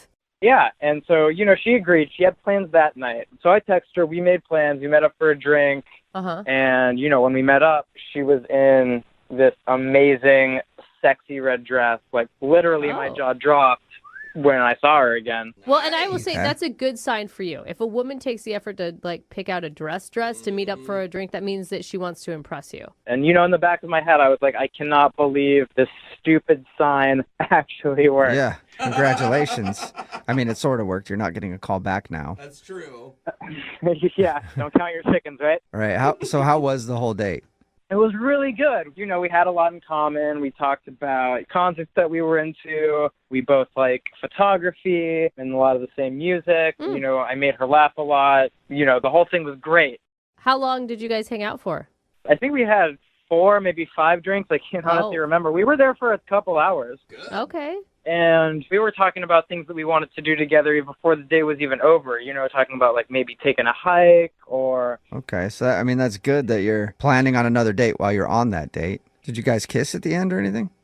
At one point near the end of the date, I wrote in a cocktail napkin, if you like what you see, tap your lips on mine. Oh, dude, okay. so Tap your smooth. lips. Call back to the first original joke, how you met her. I love it. Yeah, it was kind of a callback, but that didn't really go over. She was basically like, that was pretty lame. But she laughed. Maybe it was like a pity laugh. And I was like, I know, but we should definitely hang out again. And she said, okay. And we hugged.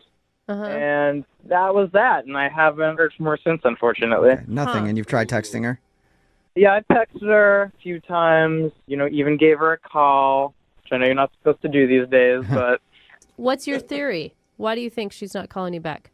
I don't know, to be honest. Maybe it was like that lame joke at the end, but that's really the only thing I can really think of. And I did take the sign down, but now I feel like, I'm just like a sad little puppy in the window waiting for someone to come and pick me. All right. And if you haven't seen her walk by, she's taking a different way to work just to avoid little sad puppy. All right, well, we'll play a song and then come back and call her and get your second date, okay?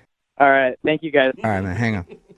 Middle of a second date, and if you're just tuning in, Ryan is on the phone, and he thinks he's not getting a call back from a girl named Chrissy, probably because he asked her to tap her lips onto his lips. It's a weird way to ask for a kiss. Yeah. Kind of makes sense if you heard the first part, though. He met her because, as a joke, he and his office buddies put a sign on their window. They work on the ground floor of a building that said, hey, tap the window if you're interested in anything inside. And she actually did tap the window, but mostly to tell him he'd never meet a woman that way. And then he actually got a date with her. They went out, had a good time, but during the date, he tried to bring that joke back and wrote on a cocktail napkin, if you like what you see, tap your lips on mine. Oh, man. And he thinks that lame joke is the reason he's not getting a call back. Ryan, are you ready to call her?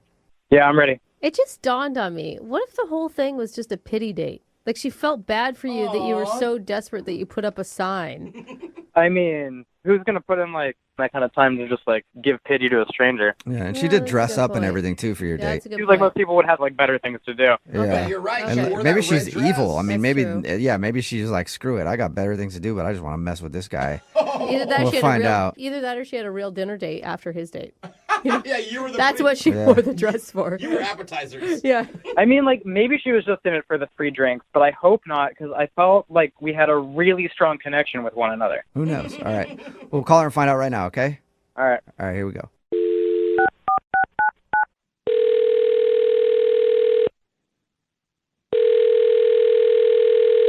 Hello, Hi, can I speak to Chrissy, please?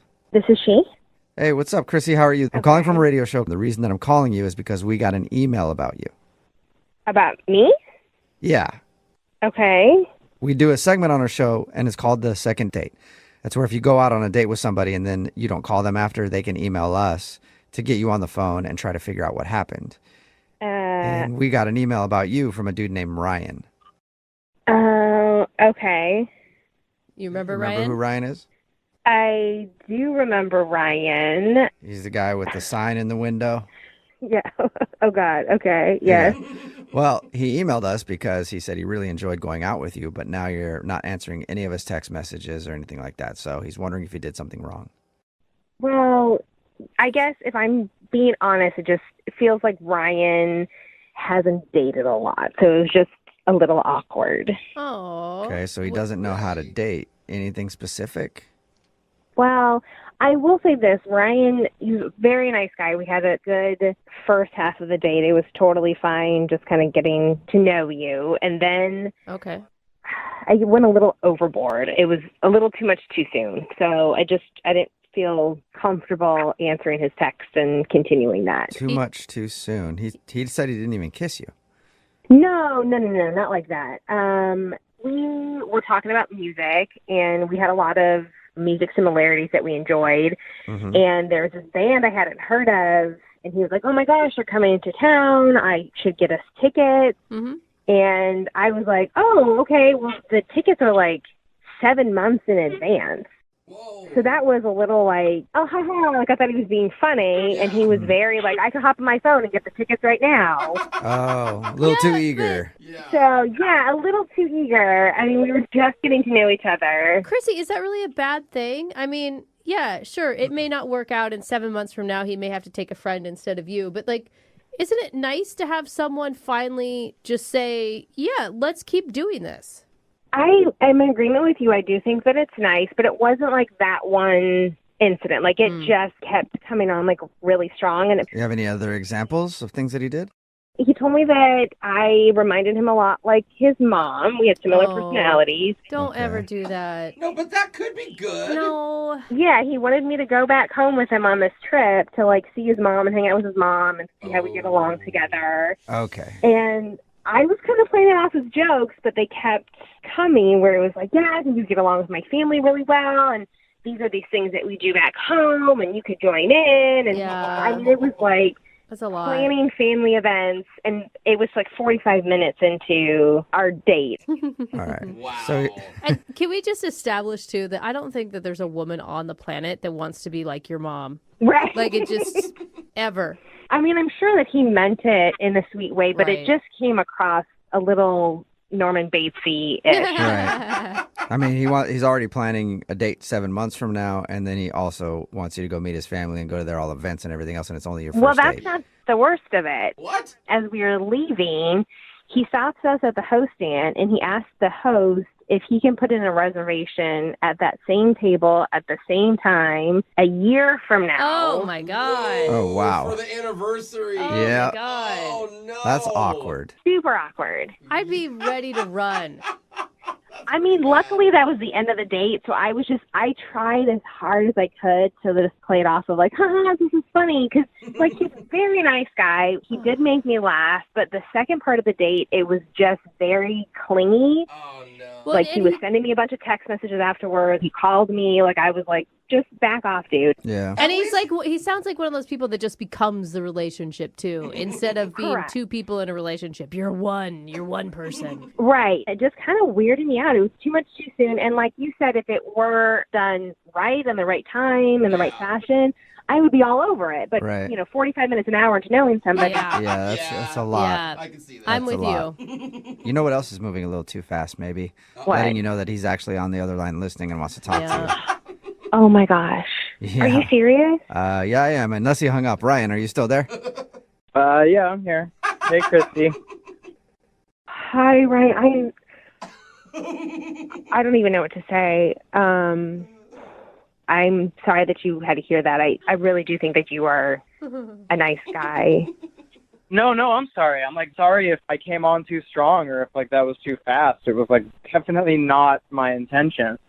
But I was just like felt like we really hit it off in the moment, and like when you see something great in front of you, you just like really want to take advantage. And like I just wanted to have a great time. And I get that, and I respect that. It just was a little much of having that great time go for like the next 50 years together. Yeah. Well, right. To be planning your year anniversary at the same restaurant. I mean, I'm assuming that's what you were doing, Ryan. That was like kind of a joke, but I mean like Kind of. I mean, I think it was just because that was like the nail on the coffin, I guess you could say, because Ryan, again, we did have a great time. You are funny guy, and we do have a lot of things in common, but it was like one thing after another. Ryan's like, speaking of coffins, I already picked out our graves next to each other. But Ryan, I mean, do you always move this fast? Like you're at lightning speed, dude. to be honest, I was going to buy tickets to that concert anyway. Like, I didn't necessarily have to go with you. Hey, Ryan, it's okay to just admit that you were really into her, because now it sounds like you're just playing everything off like, it was more of a joke, the reservations. I was going to go to that concert anyway. I mean, I figured I got an extra seat on the plane to see my mom, so I was like, why not? No, I mean, I'll be honest. Like, I really was into you. I really did like you. I just, I've got a great relationship with my mom. I mean, doesn't Freud say that, like, every guy is looking for a woman like his mom? Like, I thought it was a compliment. Oedipus complex. I mean, maybe that's true, but that's definitely not what most women want to hear on a first date, especially, wearing the dress that I was wearing. I didn't want to be compared to your mom. Yeah. But, look, you really did look like a younger version of my mom. I just, I couldn't stop myself. Yeah, stop talking about that, Ryan. Yeah. I mean, Ryan, you've got to see, if you're already planning your first anniversary within the first hour of hanging out with somebody, by the third date, you guys are naming your children. You've got to slow it down. Can you do that? I didn't think it was really that serious. I mean, we can, cancel that reservation and, do something else for our anniversary if you want. Okay, yeah, stop talking about the anniversary. Chrissy, would you like to go on a second date with Ryan? We'll pay for it, and then you can meet up with him and see if we can slow things down a bit. Yeah. Chrissy, before you answer, again, I'm really sorry. If you give me a second chance, we'll go out. I'll play it much cooler, and I really think that we could have a good time if you're willing to give me a do-over. Pretty good pitch, Chrissy. Yeah. I will say this, Ryan, that I think you're very handsome, you're very sweet. We did have a good first part of the date. See? If you can keep things in the now, or maybe in a week from now, I would enjoy going on a second date with you. Yeah. Okay. Ryan, can you do that? Yeah, for sure. All right. Sure. Oh, yeah, Yeah. you don't sound very sure, but congratulations. Ryan, you actually got a second date. We haven't had one in a while. Yeah. Oh, thank you guys so much. Yeah. You're welcome. Make sure to invite us to the wedding, okay? Oh, gosh, no. Yeah. Stop, don't ruin this for me. So, wait on that engagement ring that you already bought. Wait to give it to her, okay? All right, thank you.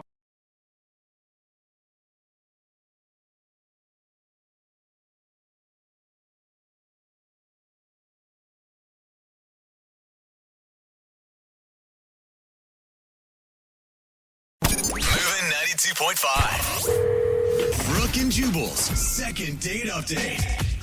The guy on the phone for a second date update today says the girl that he met and the girl that he wants to call bonded over an instrument. Probably the sexiest instrument known to man. The banjo. Oh. That's right. Hey. He says that's how he struck up a conversation with the girl that he wants to call today. I guess they are big fans of the banjo. And when you said sexy, I was immediately thinking bagpipes. So Really? thank you for clarifying for me. Those are probably the top two sexy instruments. But this time it involves banjos. So, Sean, how does one bond over a banjo? What happened? I was at a show with a band. They had a banjo player, and I was really digging the guy. And at one point I said out loud, "Oh my God, this guy's so good." And there was a girl next to me. I wasn't there with her. I hadn't talked to her. But she heard me, and she just turned to me and said, "Oh, my God, yeah, I love this guy." Yeah. And that's how it happened. And who doesn't Yeah. think a good banjo player is impressive? I mean, it It is always impressive, yeah, but never like, man, this banjo's making me horny. Anybody else? Over here, sir. It's making me feel it, too. Is that what happened? Oh, yeah, she got all hot and bothered. I bet. So tell us more about the evening. What was her name? Juliana. Juliana, all right. So we ended up talking a little bit. Of course, you can't really talk too much during the show. And I was there with some friends. She was there with some friends of hers, but we both just kind of ditched them. Nice. All right. That's pretty good. That's a good And sign. Ballsy on her part to just ditch her friends and go with random banjo lover. Well, you know, how often do you find a fellow banjo lover? Yeah. So afterwards, we ended up going to a bar nearby. And how was that? It was great. You know, we hung out, had a drink. We were just talking and chatting and laughing a lot. And, in fact, we were both surprised when, after, I don't know, a little while, 20 minutes or so, the bartender actually asked how long we had been dating. Oh, so your chemistry was that good that it seemed like you guys were a thing. Yeah. So we laughed and were like, well, I guess if this counts as a date, we've been dating for about an hour now. That's awesome. Sweet. Did she like that answer? Did she seem okay with it being called a date? She was cool with it. You know, it was kind of awkward for both of us. But since it wasn't either of us that caused the awkwardness, we both just kind of laughed it off. And, she seemed fine with it. And this was your actual date, right? You didn't go out with her. No, we just met and kind of decided to hang out for a minute. Okay. And how long was your guys' hangout that night? Well, we were there for maybe half an hour or so, and then I did something stupid. I spilled my drink on myself, you know, as we're laughing and talking and having a good time. Okay. It's okay. We all have spasms like that when we laugh. So was the date over then when you dumped your drink on yourself? No, because she mentioned that she lived close by there. And I said, you know, I really wanted to hang out with her more, but not like covered in this sticky alcohol. I said, look, I don't want to be forward. I'm not trying anything, but would you mind if we went back to your place and I could kind of clean myself up a little bit? Oh my God. How big of a drink were you drinking? That's a whole picture. I mean, I've spilled a lot of drinks on myself and just been fine with it. Well, it was red wine. You know, you don't want to let it sit for too long. Okay. So was your idea to go back to her place and then take your shirt off? Yeah, exactly. And sit there and talk to her without a shirt on? Or maybe borrow one of her frocks. I was thinking just like go and, you know, wash it off in the sink and then put it back on again and let it be damp. And I'll be honest, I didn't really think it through that far, all right? You were totally just using it as an excuse to go back to her place.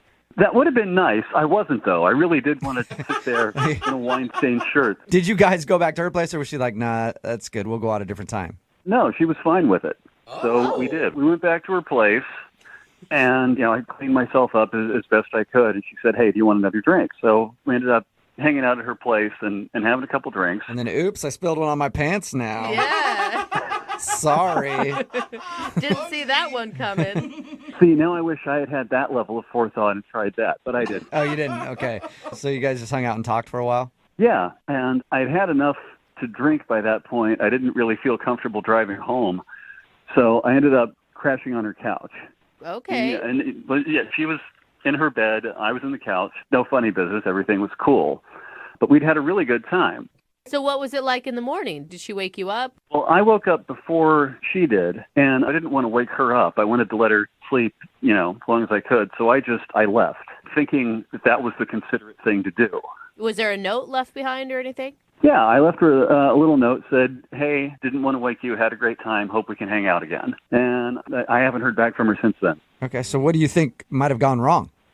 Either she just wasn't having as good a time as I thought she was, or maybe she thought it was rude or something that I left without saying goodbye, even though I was trying to be, as considerate as I could. So I don't know. Okay. All right, well, we'll figure it out for you. We'll play a song, come back, call her, and get your second date update, okay? Cool, thank you. Yeah, no problem. Hang on. Moving 92.5. Brooke and Jubal in the mornings. Second date update. Right in the middle of a second date update, and if you're just tuning in, Sean, who's on the phone to do a second date update today, just gave every dude listening a great idea on how to get back to a lady's house. Just spill drinks on yourself nonstop.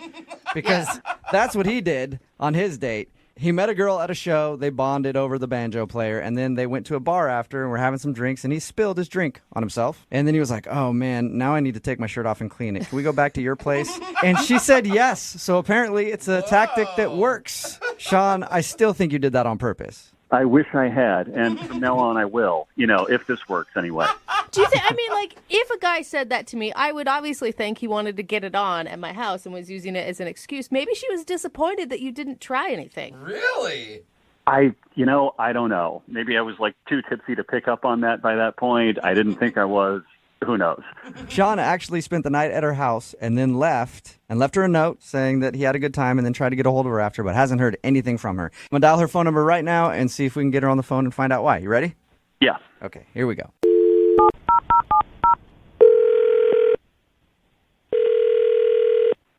Hello? Hi, can I speak to Juliana, please?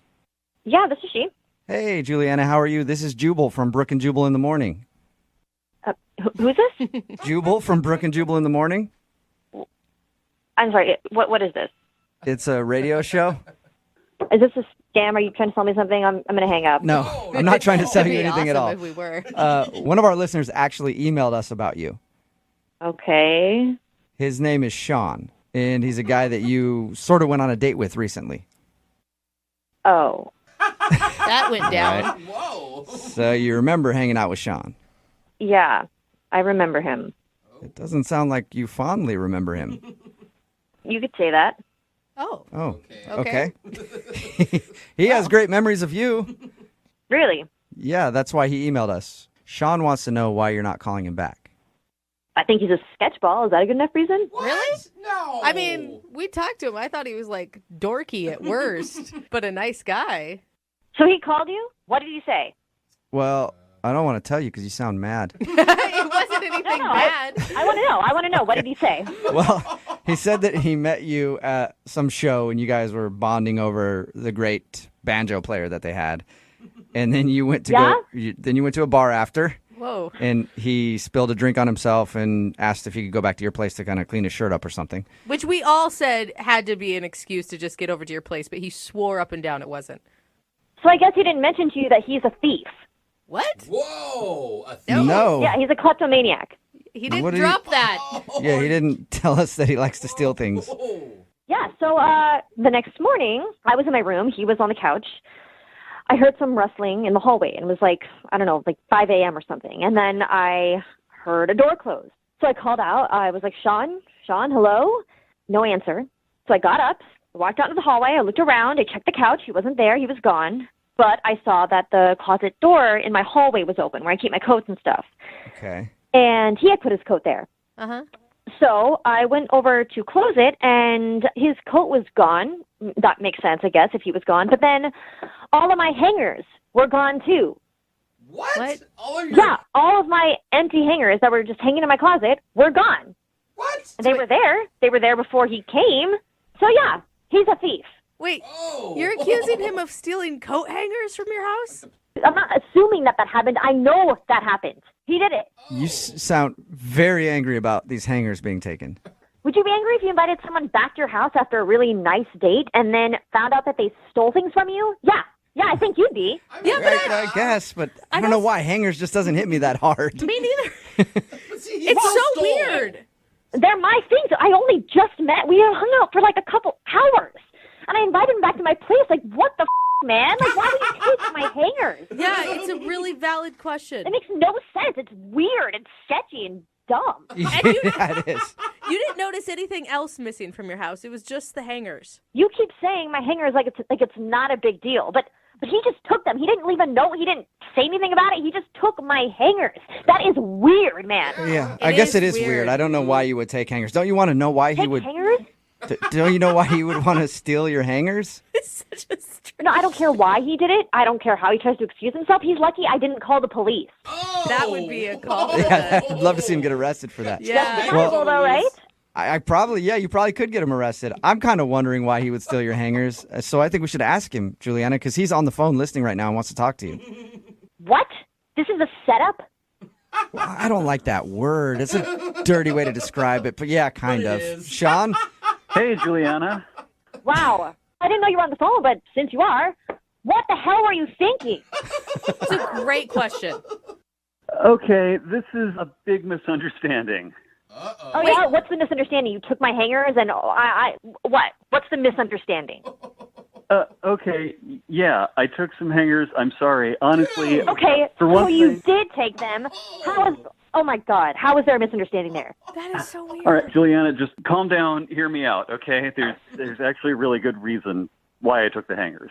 There is no good reason why you would take my hangers. Yeah, I'm interested in hearing the reason, too. I think everybody is. And how many hangers are we talking about right now? Like 3 or 12? It was probably around 15 or so, but okay. Yeah. That's a lot of hangers. Dude.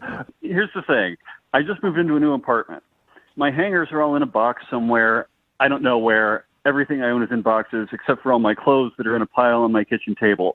So I was thinking, all right, I was getting my coat out of the closet, and I'm thinking, oh, my God, here's all these hangers. If I just grab a handful and take them with me, it'll make my life so much easier for the next few days. And then when I see her again, I'll bring them back because I'll have my life together a little bit more by that point. And I'll say, hey, you probably didn't even notice these were gone, but I borrowed some of your hangers. I hope that's cool. I was thinking you'd think it was charming and funny. What? No, that is so weird. You thought that stealing my hangers would make me actually want to see you again? Or surprising me with the fact that you stole my things would be exciting and charming? That makes no sense. Juliana, I didn't steal anything, okay? I just borrowed something with every intention of giving it back. I'll bring them back today if you want, and it's 15 plastic coat hangers that I didn't think you'd even notice were gone. Borrowing is when you ask someone usually that you know, or you can't just meet someone and then take their things and think it's okay that you'll bring it back. What if I didn't see you again? Well, we'd had such a good time, I thought you were probably going to want to hang out again. And, That's really annoying, too, that you would just assume that. And so take my things, and that's your reasoning. That is so stupid. Okay, yeah, it was kind of inconsiderate. I probably should have said something about that on the note I left you. So I'm sorry. What do you want me to do? Honestly, at this point, I don't even care. Just keep the hangers. Whatever. Juliana, I mean, do you think your anchor's maybe a little bit out of control on this one? No, you don't go on a first date with someone. We just met that night. You don't. What, is that going to win someone over by taking their things? He just what does that mean for future things? Is every time he comes over, if we hang out again, he's going to take something else? Yeah, that's true. Like all of a sudden your silverware's missing. Just a couple forks, though. Yes. I moved.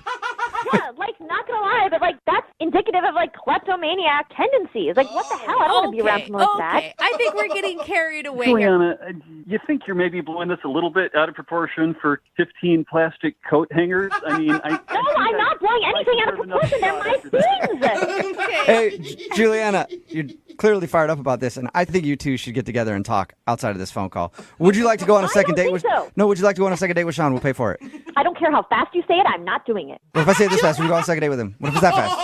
Stop! Come on, give him a chance. He's dumb with social graces, maybe, but he doesn't sound like a bad person. Well, dumb with social graces is not that attractive. I don't know. This is weird.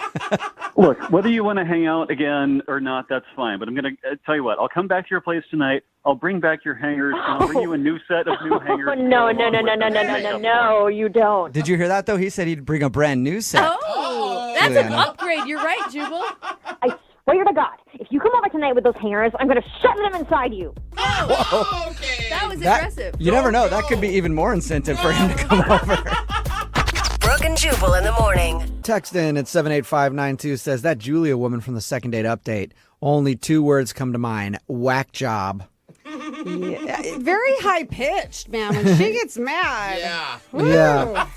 Except I kind of agree with her, though. I don't think she's that much of a whack job, really. Yeah. Really? I mean, just because it's hangers doesn't mean it's not weird that he took something.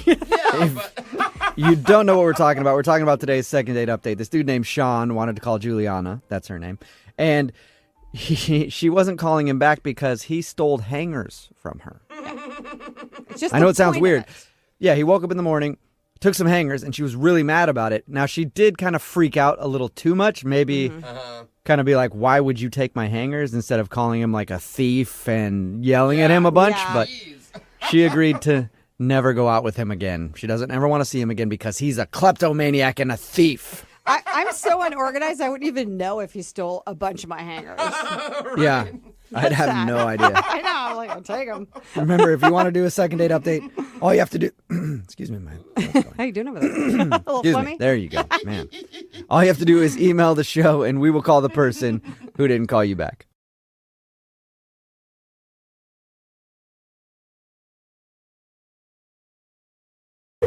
Second date update.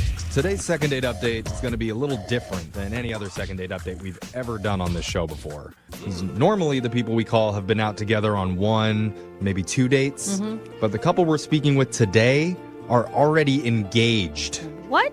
That doesn't work for this segment. Aren't they disqualified? I'm not sure why we need to intervene on this, but let's speak with the future groom, Matt. Matt, Mazel Tov. Mazel Tov. Good morning, guys. Thank you for taking my call. Yeah. Tell us more about what's happening with this situation that you're in. Well, we were calling a girl named Leslie. Please, wait, hold on. Is it your fiance, though, or are you seeing somebody else on the side? Oh, it's complicated. Oh, my God, you cheater! We cannot do this. I don't want to do this. No, so listen, she's a girl who I met on Tinder. What? Why are you on Tinder? You said you were getting married. Let's hear Matt out before you jump to conclusions Matt. here. Hang up on Matt. I hate Matt. I'm with Brooke. Hold on, Matt. Let's hear your story. Please don't hate me. This is already really difficult. I already do. Okay. So you just need a little bit of backstory. So Tinder, when I first started it, it wasn't really working for me like the first couple of months that I was signed up for the service. But then I was getting a few matches because I had changed my profile picture, and the pic that I dommed... You're welcome. I sent you that picture of myself, and I know it got a lot of hits for you, so... Yeah, no, it was great. They were like, wow, you're way more handsome now. And I was like, yeah, no. No, I put a picture of myself in a tuxedo getting down on one knee as if I was proposing to whoever clicked on the picture. That's kind of funny. Okay, except for, are you engaged? No, I am not engaged at this time. That was the part that caught her attention. She reached out to me and she asked me, like, why was I in a tux and who am I proposing to? So I said very cleverly, to you. So you're not a cheater. It's just a gimmick to get more swipes on Tinder. I like him now. She thought that was very funny. Yeah. So then I came up with a great idea for a date for her and I. I was like, listen, what if I took you to a restaurant where I propose to you? Because, of course, it's going to, A, be a fake proposal, but if we do it in the middle of the dinner, it'll not only be kind of funny, but, you know, who knows, maybe we'll get some free stuff from the restaurant. Like, So your first date idea was to propose to her? Fake propose. Fake propose. She was well aware that it was a fake proposal. Dude, and it's a cute story. Like, our first date, we actually kind of got engaged. It doesn't leave much room for growth, though. Like, on the first date you propose, what do you do for date number 2? I love it. Well, and hopefully you're not a man that would actually propose in a restaurant because, come on, guys. Get more original. Wow. Hey, I'm just saying. Yeah, to all our listeners who've proposed in restaurants before, Brooke hates you. I don't hate you, but you could have gotten a little more creative. Take it back. Well, okay, Brooke, where did you get proposed to? What magical place was it for you? In the woods. And then we got lost for 45 minutes because my husband was so nervous he didn't really keep track of where we were walking to. And you can't get lost in a restaurant. Wow. Yeah. Yeah, no, there's signs all over the place in a restaurant. Yeah. Exactly. You know where the exit is. So wait, so she was down for this? She was up for it? She was down for it. We did it. We went to the restaurant. I got down on my knee and gave like a little speech.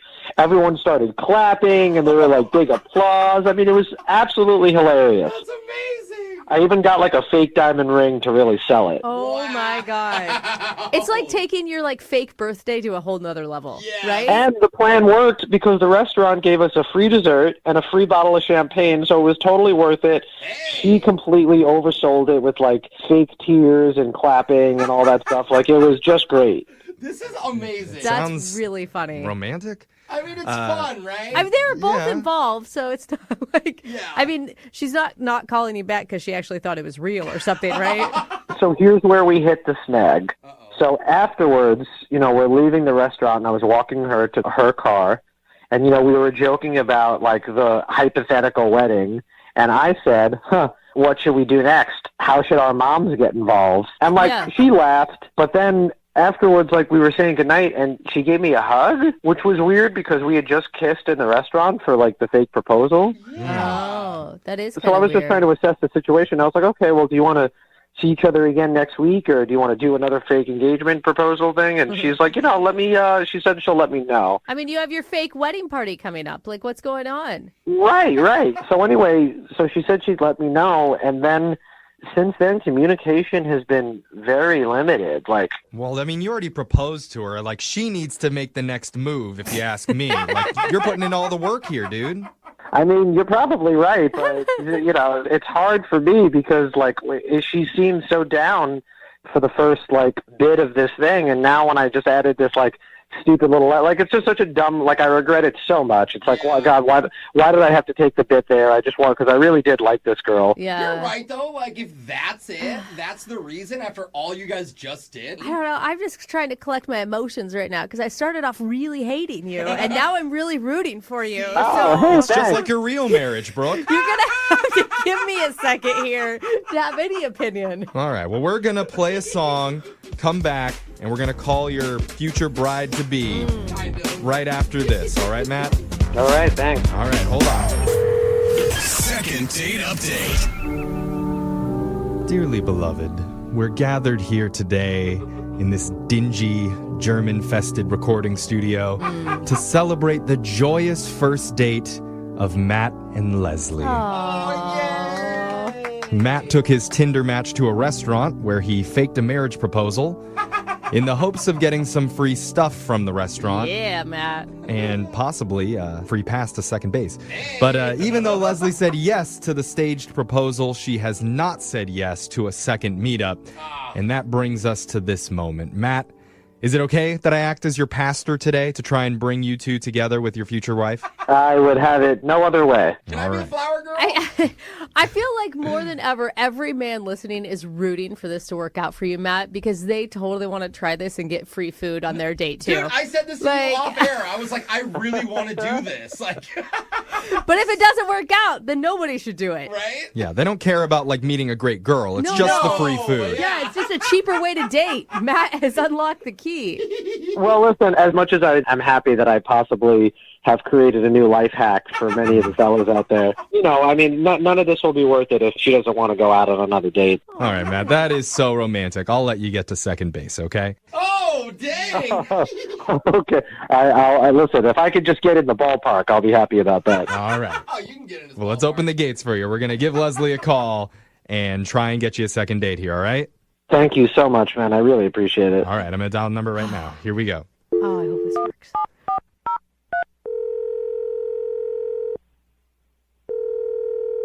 Hello. Hi, can I speak to Leslie, please? Yeah, this is Leslie. Hi, Leslie. How are you? My name's Young Jeffrey. I'm from the radio. Okay. I wanted to let you know I'm making this call in a tuxedo right now. I'm down on one knee, and I want to ask you if you'd make me the happiest man in the world and do me the honor of saying yes to being in a second date. What? Don't say no, Leslie. You can't say no. You're a yes girl. She doesn't know what's going on. Yeah, I have no idea what's going on here. That's a yes? Yeah, it's a yes. Oh, she said yes. Yay, Yes, I have congratulations. no idea. Okay. Oh, Leslie, you just made me so happy. Okay. I'm glad you're as amused at us as we are of ourselves. Maybe I'll just let you know what's going on. We're calling on behalf of one of our friends named Matt. He told us that he recently went on a date with you. Okay, yeah. Is this making a little bit more sense now? Yes. All right. Yeah. Oh my God. And he told us a story about the fake proposal, and he is the cutest thing ever. And smart. Wow, yeah, it was probably the craziest date I've ever been on. It sounded pretty out there, but he's confused because he felt like it was a fun time, but ever since then you've been ignoring him and he doesn't know why. Okay, so that's why you guys are calling me? Yeah, we're hoping to get some answers for him. I mean, you can understand why he's like not getting it. I mean, you agreed to a fake marriage proposal at a restaurant. You seem pretty, I don't know, down. Yeah, it was crazy, and it was definitely entertaining. Like, it was funny. I've never done anything like that before. Oh, my God. What were you thinking when he was down on one knee in the restaurant? I mean, I was just kind of going with it. Like, I thought it was pretty funny, and, like, it was just really creative, you know? I've, like, dated a lot of guys off Tinder, and, like, no one's ever been that creative. You've never had a guy fake propose to you on a first date before? Gosh. I know. The dating pool is so lame these days. So what's the deal? Why aren't you talking to Matt now? You know, I don't know. Like, everything was, like, really funny, but then it was just like a red flag, and like I didn't really want to say anything to him. I don't even know if it's like the type of thing that you say, to be honest. Did it freak you out? Like he was being more serious than you expected him to be or something? Is that what you're saying? No, like I knew it was a fake proposal, you know. I was like going along with it too. Like it was funny, but it was when he pulled the ring out, it was like in this little box, and it was just like so freaking sad and pathetic, like this ring. And I know it, like people around saw it too, and were like, "Oh God, he got her that ring." What? And it was just wait. It's fake. It was a fake ring though for your fake wedding proposal. Yeah, who cares? Okay, but like other people saw it, and like you guys weren't there. Like it was just embarrassing. And the thing is too is like he kept going on and on about how good it looked, and can you believe this is fake? And I don't know. It was just like a huge turnoff. Wait, the fake ring for your fake marriage proposal was too small, and that was what turned you off. No, but it embarrassed her in front of everybody. Thank you. How does that embarrass you? It's a fake ring. This is all a setup. But they don't know that. But even if it was a real ring, who cares the size of the ring? Like, is I mean, judgmental, but- now I'm starting to judge you over a fake marriage proposal. You know, it was like a combination of the ring and like how he was trying to sell it to me. Like, I feel like if he ever really got engaged, that he might even try to like pull off a fake ring thinking he can get away with that. And I'm just not cool with that. It just seemed really tacky and like not classy at all. Not classy. It seemed tacky and classy when you agreed to try to get free dessert out of a fake proposal. Well, you know who I'm sure didn't think it was tacky? Oh, my gosh. I bet Matt thought it was pretty damn classy, don't you, Matt? What? Wait, he's on the phone? Yeah, he's been listening on the other line this entire time. Matt, she wasn't impressed. Hey, Leslie. Hi. Oh my God. I'm sorry. I didn't realize you were on the phone. That probably was not easy to hear. I'm just, I'm kind of confused. Like, you're not calling me back because of the fake ring? Like, is that really the issue? Matt, it was like really pathetic looking. It was just embarrassing. And no, but the thing is that you thought it was good. Like you mentioned like over 4 times, like, wasn't this awesome? Like, then the ring looks so good. The ring. And I honestly didn't want to see that ring ever again.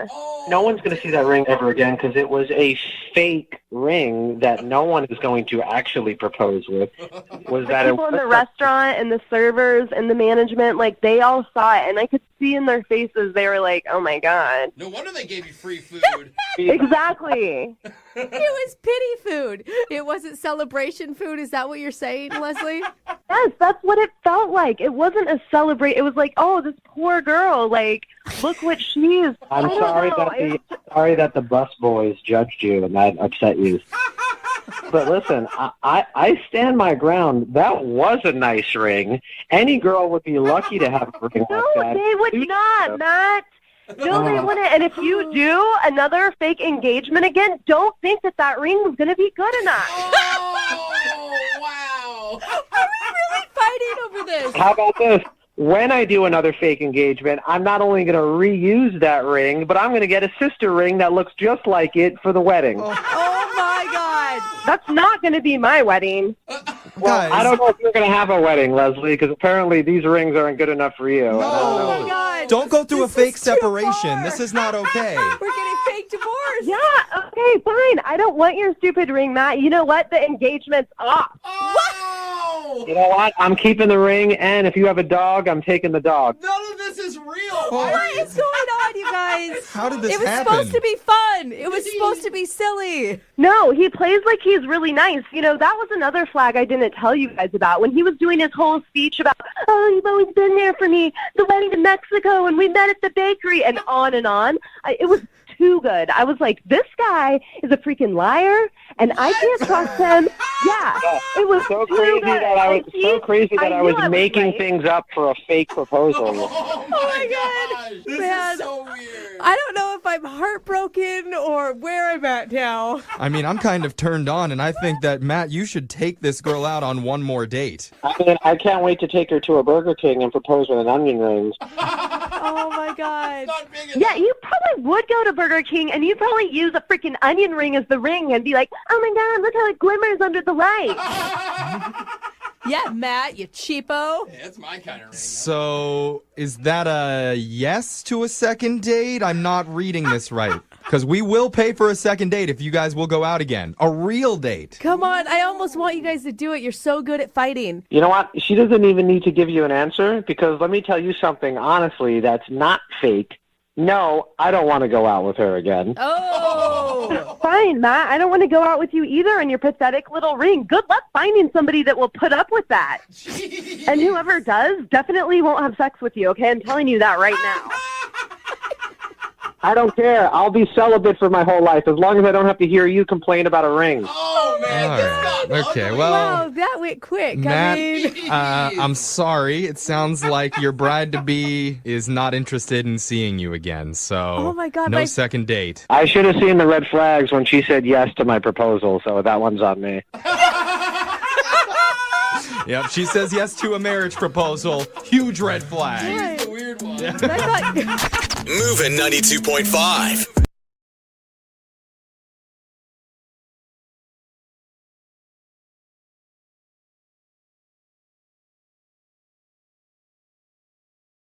Moving 92.5. Brooke and Jubal's second date update. In life, you've got to know how to read a situation correctly. Okay, Like, that's for true. example, the other day, I got an email from our bosses saying I had a mandatory corporate meeting. And to me, that meant menage. So I showed up to the boss's office naked. And you know what? I was right. Okay? No. I read that situation correctly. But Kyle, who's on the phone right now for a second date update, definitely read a situation wrong. And now he thinks he's not getting a call back because of it. What's up, Kyle? Hey, how's it going, everybody? Oh, Hello, my God. Brooke. Hello, gentlemen. Hi, Kyle. Please don't tell me you did what Jubal did and showed up to your first date expecting a menage. I mean, you always hold out hope, but no, I came fully clothed. Okay, good. I had, like, the opposite experience, actually, where I got a friend of mine from high school hit me up on Facebook and wanted to meet up. She had always been sort of like a just cooler than everyone else, like, into very obscure music scene sort of person. Oh, yeah. Oh, so kind of a hipster. Absolutely, yeah. Like, Okay. I always found her, like, unapproachably cool. Like, I was living in a small high school world, and she was living in a larger world of the arts. Okay. You're like, how can I talk to this girl? I've never even heard of the bands that she knows. Way out of my league. Yeah, she did not want to talk about, Good Charlotte. All right. And what is her name, by the way? Beth. Beth. All right. So Beth hit you up on Facebook and wanted to meet up? Yeah, she had just gotten back from a 9-year stint in Germany starting a record label, and she was relocating to America. She had to, find her footing. Okay, so she's still cooler than you, is what I'm guessing. Oh, for life, I'm sure. But how did you know that she was asking you out on a date? Because it just sounds like she wanted to catch up with an old high school friend to me. Well, this was precisely what I thought, to the extent that actually my brother, who was around, was like, hey, mind if I join you? And I said, oh, yeah, of course, because he knew Beth in high school also. He was just a year younger than me. And so I thought we'd just have a fun time, catching up. saying what we've been up to. Okay, so I'm guessing you showed up and she thought it was a date? Yes. So I Oh. showed up to the place that you told me to go. I was without a doubt underdressed for this place, but it was not a problem. They let me in anyway. And she wasn't there yet, so we just grabbed a beer. But when she came in, she was decked out. And I, in that moment, felt that I had misread a potential date situation. Okay. And I needed to bail this brother out of it. Well, maybe she just looks good, like all the time. Maybe she just was dressed up like she normally is. I believe she probably does look that good all the time, but there was a disappointment in the way that she greeted me with, "Oh, you brought your brother." Oh, okay. Oh, man. Yeah, I read the situation wrong. And how awkward for your brother. Yeah. Like, hi, guys. Well, you would think, right, that would be immediately awkward and he would have to leave. He was not feeling the same thing I was feeling about it. And I was dropping hints. I'm like, hey, don't you have to do a thing? You know, I tried that one, which seemed like a dead giveaway. Right. Of course. And he said, no, I'm good, man. I can hang out all night. I got no things. Yeah, he was just loving being out in the world and feeling like the nostalgia of old people from high school. He's like, this is amazing. I'm so glad we could get together as friends and all of us not be on a date. That'd be weird, right? Yeah, so as he's about to go grab us all another round, I'm like, hey, let's actually go somewhere else, in the hopes that in this movement I can sort of shake him free. Yeah, so you're trying to ditch your brother. Yeah, there's like this weird Americana bar right in the neighborhood down the street. So I'm kind of like, hey, let's go check that out. And I say to my brother, hey, I think I left the stove on. You should probably go home. Oh, that is so obvious. And what did your brother say? He just told me, no, I double-checked the stove. We're good. All right, so It's so funny, though. did you ever shake your brother? No, he was unflappable. He even did have a thing to do later that he blew off to stay with us. Okay, but even with your brother there, I mean, you guys all have the shared experience of high school together. Were you able to have fun? Objectively, yes, it was a good time. We had a bunch of drinks and a bunch of laughs, but my brother just sitting there dumbly not understanding what's going on prevented the conversation between her and I from flirtation or like a further exploration of what each other are up to. Okay, and how did things end with her? I'm guessing a handshake or something? No, the sort of body back hug where she touched my shoulder at the end in a way that I couldn't tell was like, hey, it was nice to see you, or like, better luck next time, Tiger. Well, I'm guessing that it's the second if she's not calling you back and you're calling us. Actually, no, I haven't tried calling her, and I was hoping that you guys could maybe give me an assist on this. What do you mean? Why haven't you tried calling her just on your own? I still don't know if I'm maybe misreading this whole situation after the fact. Like, the way she said, your brother's here, I think she wanted a date. But I don't know. And so what I was hoping is that you guys can call her and find out. If I am misreading the whole thing, I'd rather just drop it. But if she's interested, I'm on board. This girl is so cool. Okay, so our goal is to get her on the phone and find out if that was actually a date. And if it wasn't a date, you want us just to hang up on her like, okay, cool, we're just calling to check in. Have a good day. I think that sounds like a good idea. Well, I don't know exactly how this is going to work and if I want to do that. But we'll play a song, come back, call her, and get your second date update, all right? Thanks so much, guys. All right, hang on. Moving 92.5. Brooke and Jubal in the mornings. Second date update. We're about to call the coolest girl in the world. Kyle wants to call an old high school friend named Beth, who was one of the original hipsters. She's been away in Germany for the last few years, but she recently came back to the States and asked him to hang out. Unfortunately, Kyle made the mistake of bringing his brother along, and he's worried that he may have misread the situation and missed out on the possibility of a romantic connection. In fact, he's so worried about it that he hasn't even tried to call her yet, and we're going to do it for him right now in your second date update. Kyle, are you ready? I am so nervous. Yes, please, let's go. I can see it because, I mean, either it's a date and you screwed it up, or she's going to tell us, like, no, I was never interested in him. How did he get that idea? Basically, it's a lose-lose, I think, for you right now. I think that's at the core of the nervousness. Yeah. But do you want a second date? Oh, so badly. You do? Okay. More than anything. Okay, cool. All right, here we go.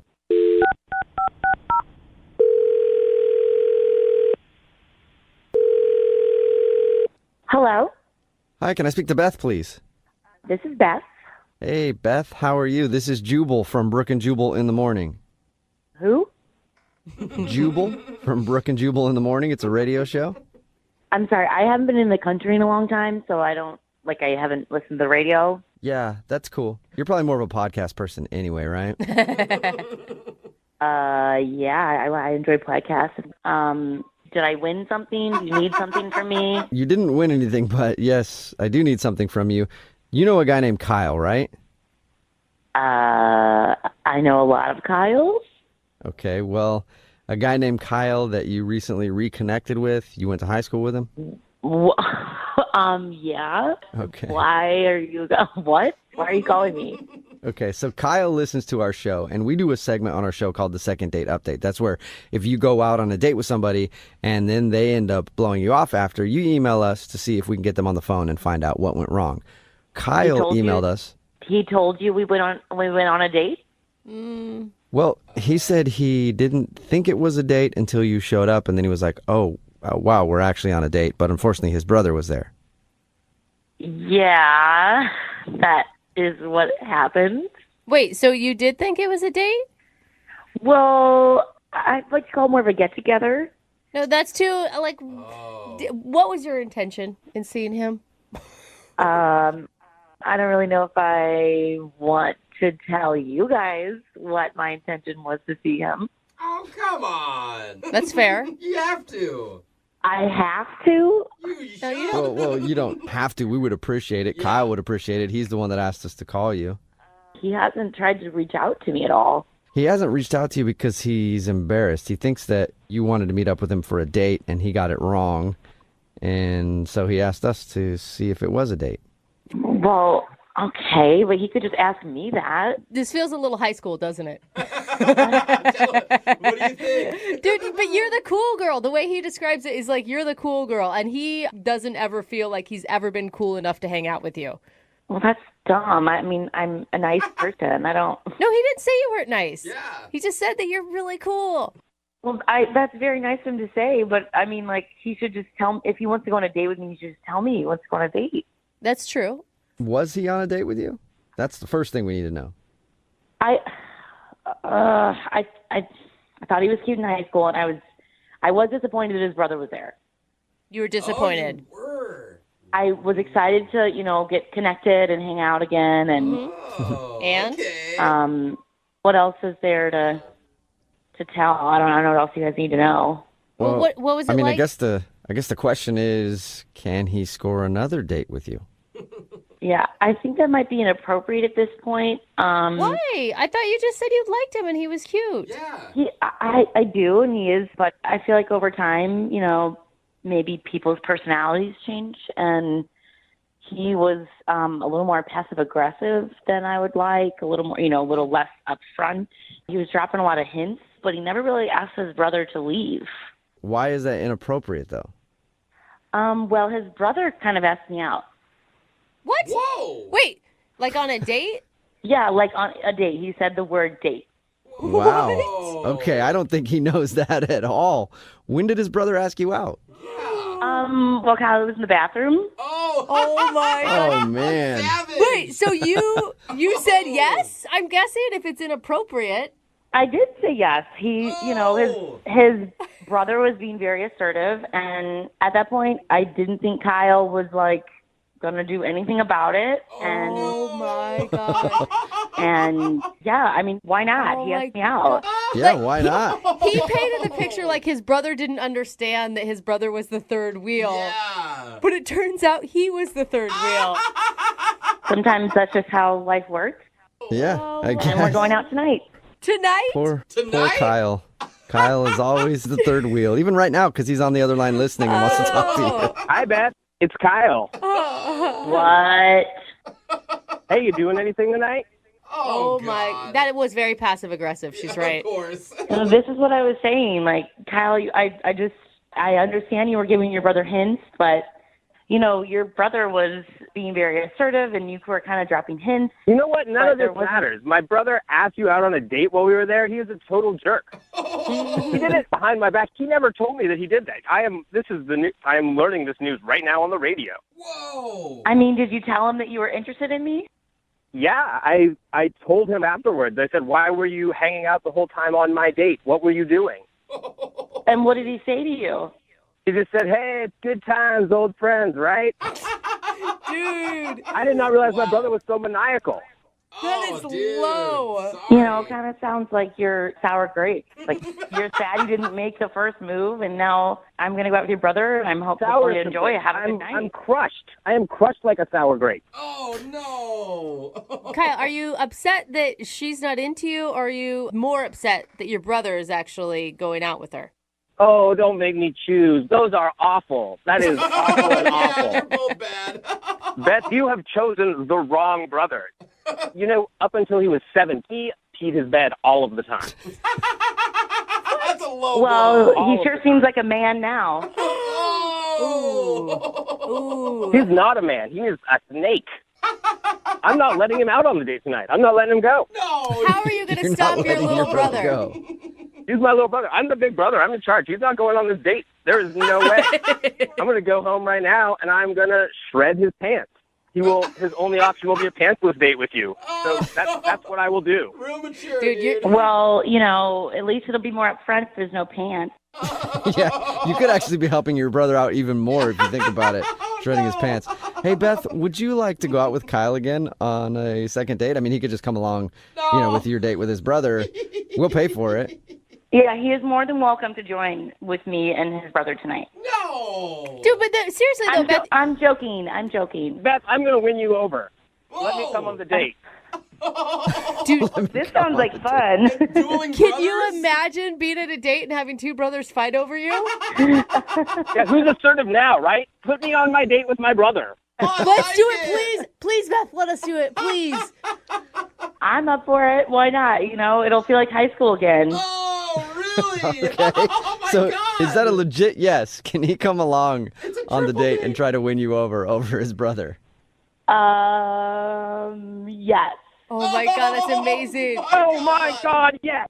Yeah. You better hope, Beth, that there's no other brothers in this family and it's limited to just these two because you got your hands full. Hey, they're both cute, so maybe the third one will be two. Nice. Beth, you are not going to regret this because I've really gotten a lot cooler since high school, and I think I'm going to impress you a whole bunch.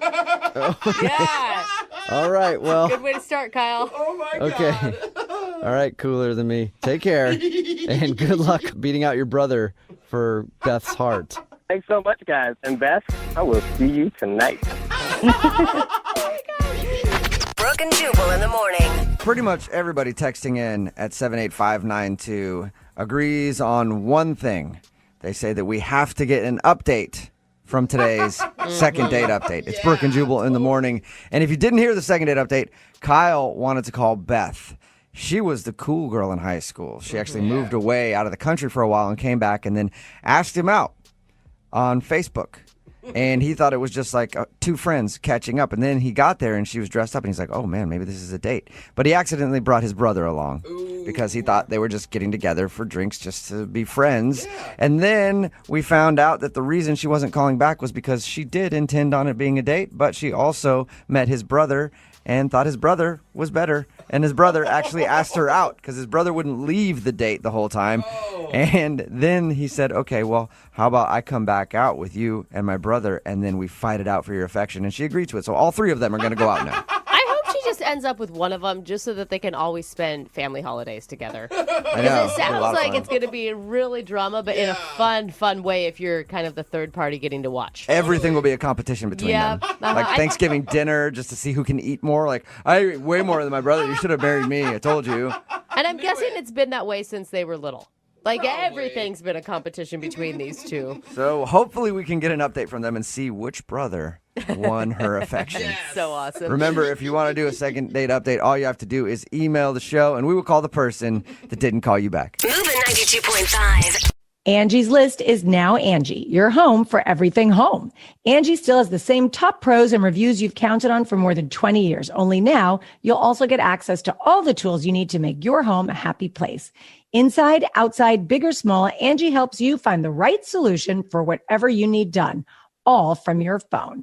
It's simple to find upfront pricing and instantly book hundreds of projects. You can even search pricing guides to see what others paid for similar jobs and easily compare quotes from top local pros to make sure you're getting a fair price. From lawn care to repairing the AC to the project of your dreams, Angie has your home projects handled from start to finish.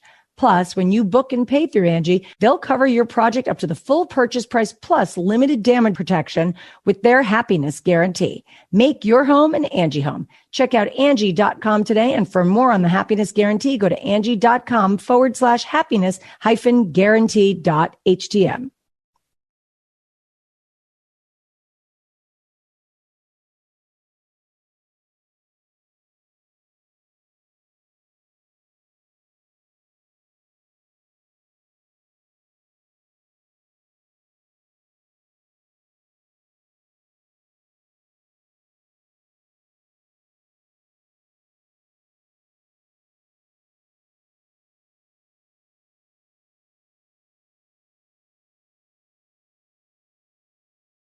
Moving 92.5. Brooke and Jubal's second date update. The guy calling in for a second date update today says he and his date got physical on the first date. And by physical, I mean they beat each other up a bit. What? Just a little bit of beating each other up.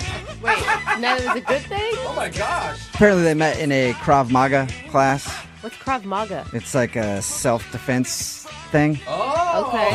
So I'm just picturing this playing in the background when they met while they just like duke it out for a little while. And then go, let's go out for beers after. I don't know.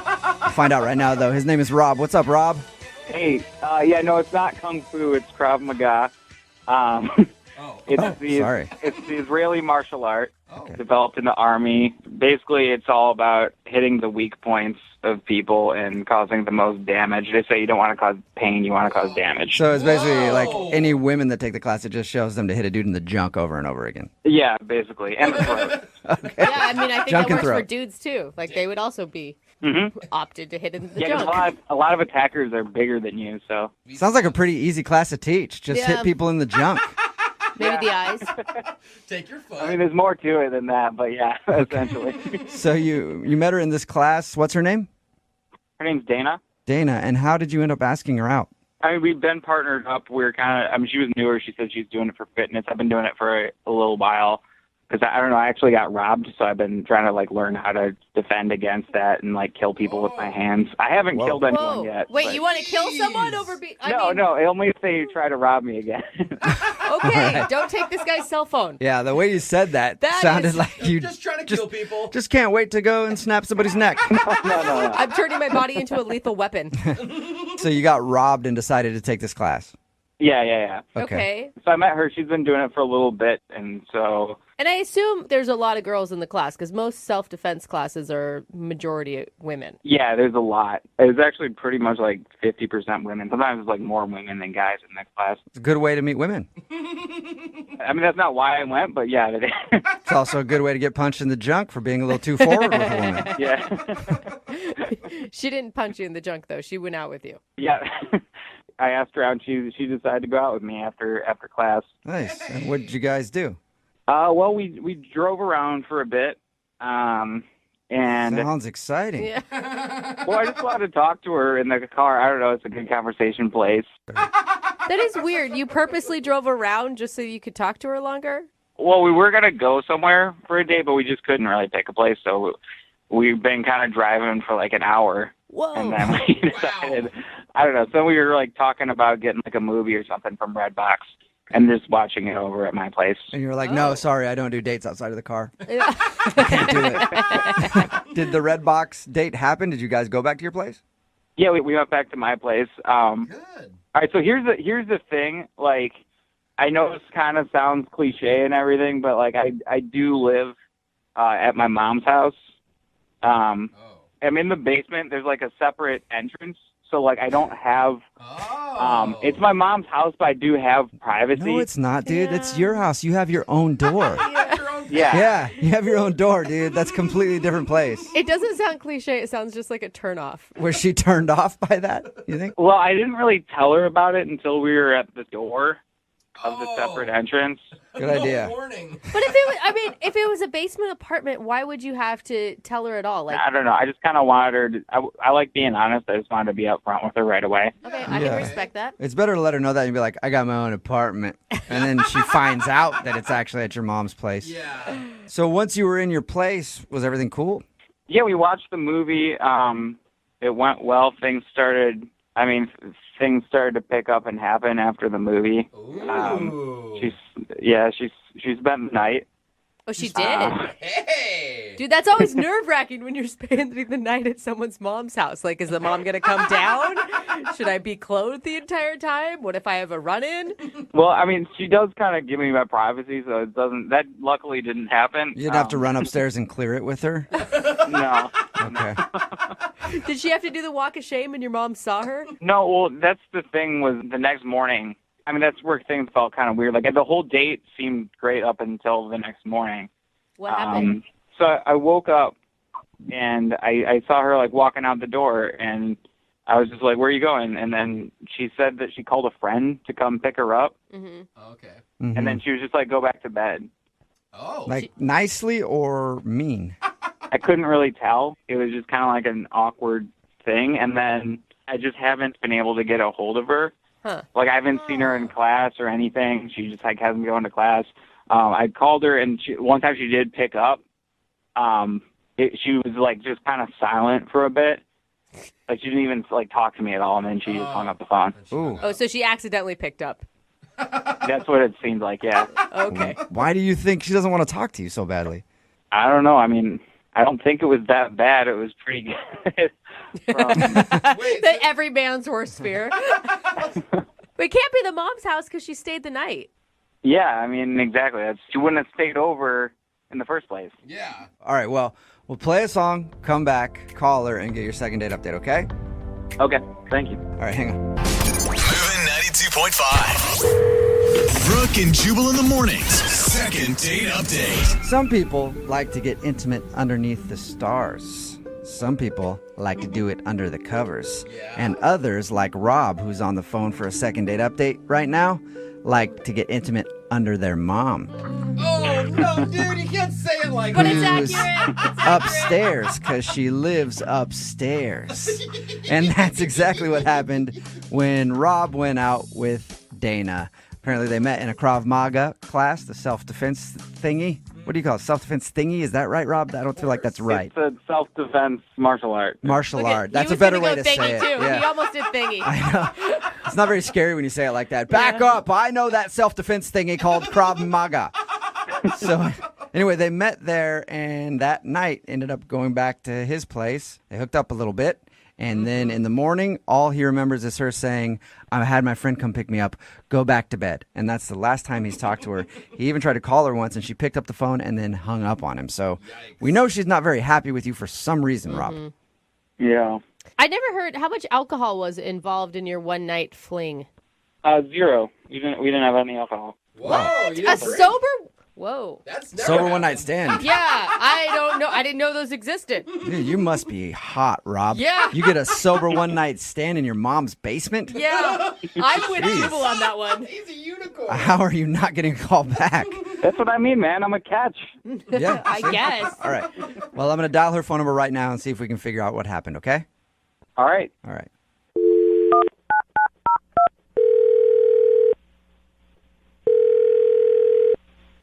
Hello. Hi, may I speak to Dana, please? Yeah, this is Dana. Hey, Dana, how are you? This is Jubal from Brooke and Jubal in the morning. I'm sorry, what? This is Jubal from Brooke and Jubal in the morning. Oh, it's weird. Yeah, you said your own name. Say my own name strange, I know. Yes. What's the deal with all the people? I don't. Hi, Dana. You're kind of like in a conference call right now. That's a good way to put it. Yeah, what's going on with that? Well, it's a radio show. It's called Brooke and Jubal in the morning. I'm still confused, but okay. Well, we do a segment on our show called the Second Date Update. And you recently went out with a listener of ours. His name is Rob. Okay.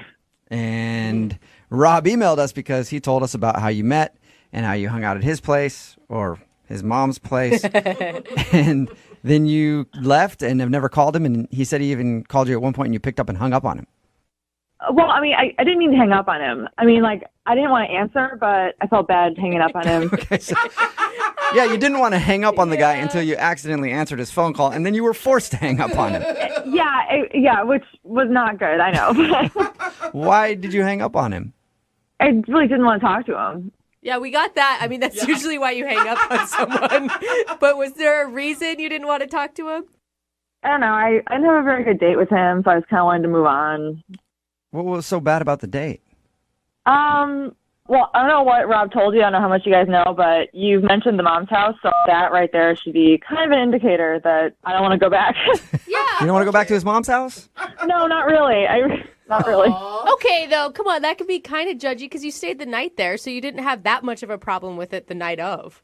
Well, I stayed the night because I liked him. I mean, he was nice. He was cute. I liked him. That's why I stayed over. Uh-huh. But why hang up on him now? Like, he's now ugly and mean. what did he do? Yeah.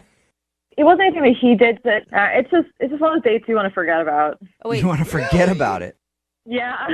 I'd rather just pretend it didn't happen. Oh, so there is regret involved. Was he that bad in bed?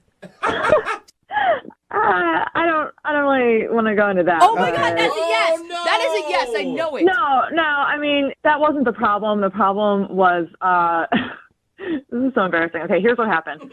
So I agreed to stay over, and I realized a little bit too late that I didn't have anything, like any clothes to sleep in. Okay. And he offered to let me borrow something. Uh-huh. So I said, okay, that's fine. And he goes upstairs, and he brings down this nightgown. No. What? I don't even want to know the future of this. A nightgown? Why would he not just give you a T-shirt of his? Who wears nightgowns? I don't know. That's what I thought he was going to do. Nope. He went upstairs. He brings down this little flowery white, like knee-length nightgown with like frills on the end. Yeah. Oh, no. Where do you think he got the nightgown from? Well, he went upstairs, so why don't you guess? He brought you his mom's nightgown? He brought me his mom's nightgown. Yeah. Oh, awesome. Which means he's okay sleeping with someone who's wearing his mom's nightgown. Yeah, apparently. Oh my God. What did you say? Did you say anything? I didn't really know what to say, so I just kind of said, "Oh, thanks," and just okay, good night, and just forget about it. Wait, did you wear it? I did wear it. Yeah, I couldn't say no. You slept in his mom's nightgown. Dude, I didn't know what else to do. No wonder you want to forget the date. Yeah, I just want to forget about it. Did he compliment you on how well you filled it out or anything? No. Oh my God, I would cry. What if he ripped it right off of his mom's body? Like she's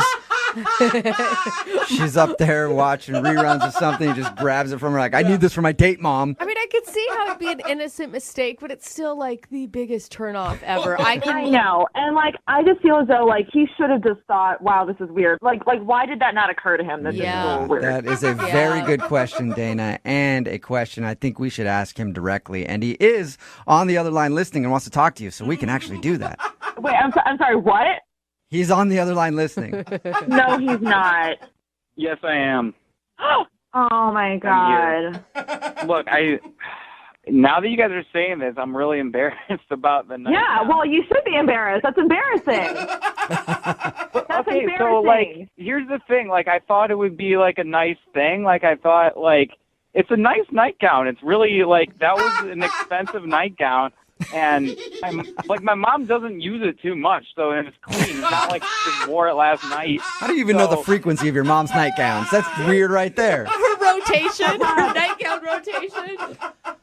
Oh my God! But like you had T-shirts. Yeah, but like I thought you wanted something like nice and comfortable to sleep in, like something that I was like sleeping on a pretty. pull-out couch in your mom's basement. Why would I want something nice to sleep in? You didn't mention it was a pull-out couch. You don't have a bed? No, but my pull-out couch is really nice, just like my mom's nightgown. Dude. Oh my God. I won't even do a futon, a pull-out couch in your mom's basement. I don't even know what to do with that. No, you'd be surprised how many women have slept down there in the past. But I want to focus on this, though. I don't want to talk about. You'd be surprised how many women have worn my mom's nightie. No, all right. You guys are like taking this all out of context and twisting my word. Okay, look. I was trying to do something nice, okay? But now you're saying I'm like this like creepy guy who lives in my mom's basement who gives girls like nightgowns and Take like, away creepy guy, and that's exactly what you're doing. Yeah. You sound like a nice dude, but it's kind of weird, man. I'm not like wearing their skin. I'm not like Buffalo Bill. Like, But seriously, how does it not register on your creepy factor that you're giving your mom's nightgown to a girl you're sleeping with? because it's a woman's nightgown. They're like, it's like a pearly, nice nightgown for women. I can have that or something. Yeah, for your mom. Yeah. You know what? Dana wouldn't give her dad's underwear to you. I can guarantee you that. There you go. Yeah, no, I would not. Well, if she would have, I would have appreciated the thought. Yeah, this is getting really weird. I can't. Yeah, it is. Yeah. All right, in that case, Dana, I'd like to ask you if you'll go out on a second date with Rob. We will pay for it. No, I will not go out on a second date with Rob. Did you hear me say we'll pay for it, though? Free date. No, I'm sorry. I'm not going out with him. Even throw on a brand new nightgown. New or used? Probably going to have to be used at this point. You know what? I don't even want to go out with her anyway. Like, I don't want to be with a girl that doesn't appreciate a guy who does nice things for her. There you go. Oh my gosh. Sorry you didn't get your second date. But, Rob, there are plenty of other women out there who can't wait to put on your mom's nightie, for sure. Yeah, I'm sure. All right, well, this is why chivalry is dead. Chivalry. Exactly. This is the moment that chivalry died. Because Dana had a problem putting on your mom's nightgown. Brooke and Jubal in the morning. Text in at 78592 says, that's it, I'm staying single forever. Talking about today's second date update. If you missed it, you probably shouldn't have. It was extremely weird. But Rob wanted to call Dana, couldn't figure out why she wasn't calling back after they hooked up. And the reason she wasn't calling back was because he lives with his mom downstairs in his own place. It's like his own place, okay?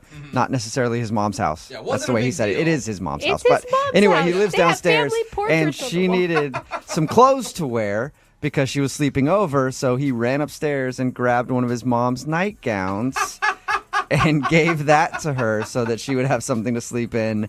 And that creeped her out, and she did not want to see him Hey, again. there are some people coming to his defense. You guys blew that way out of proportion. One text message says, yeah, the nightgown was a nice gesture. I'd go out with him if I was single. That's what hoodies are for. We have hoodies and gym shorts. Don't worry. I think it was Anything his mom texting it, Yeah. so I think we're good. Somebody else texted in at 78592. It says, sounds like a game of who wore it better. Seriously. She did not want to go out with him again. And most people on the text message board say that it's pretty creepy to lend somebody your mom's nightgown. Yeah, or any clothing of your mother's. Yeah, like that. really it is. Remember, if you want to do a second date update, all you have to do is email the show, and we will call the person who didn't call you back, even if they're uncomfortable with wearing your mom's PJs. I don't understand that one bit. Move at 92.5.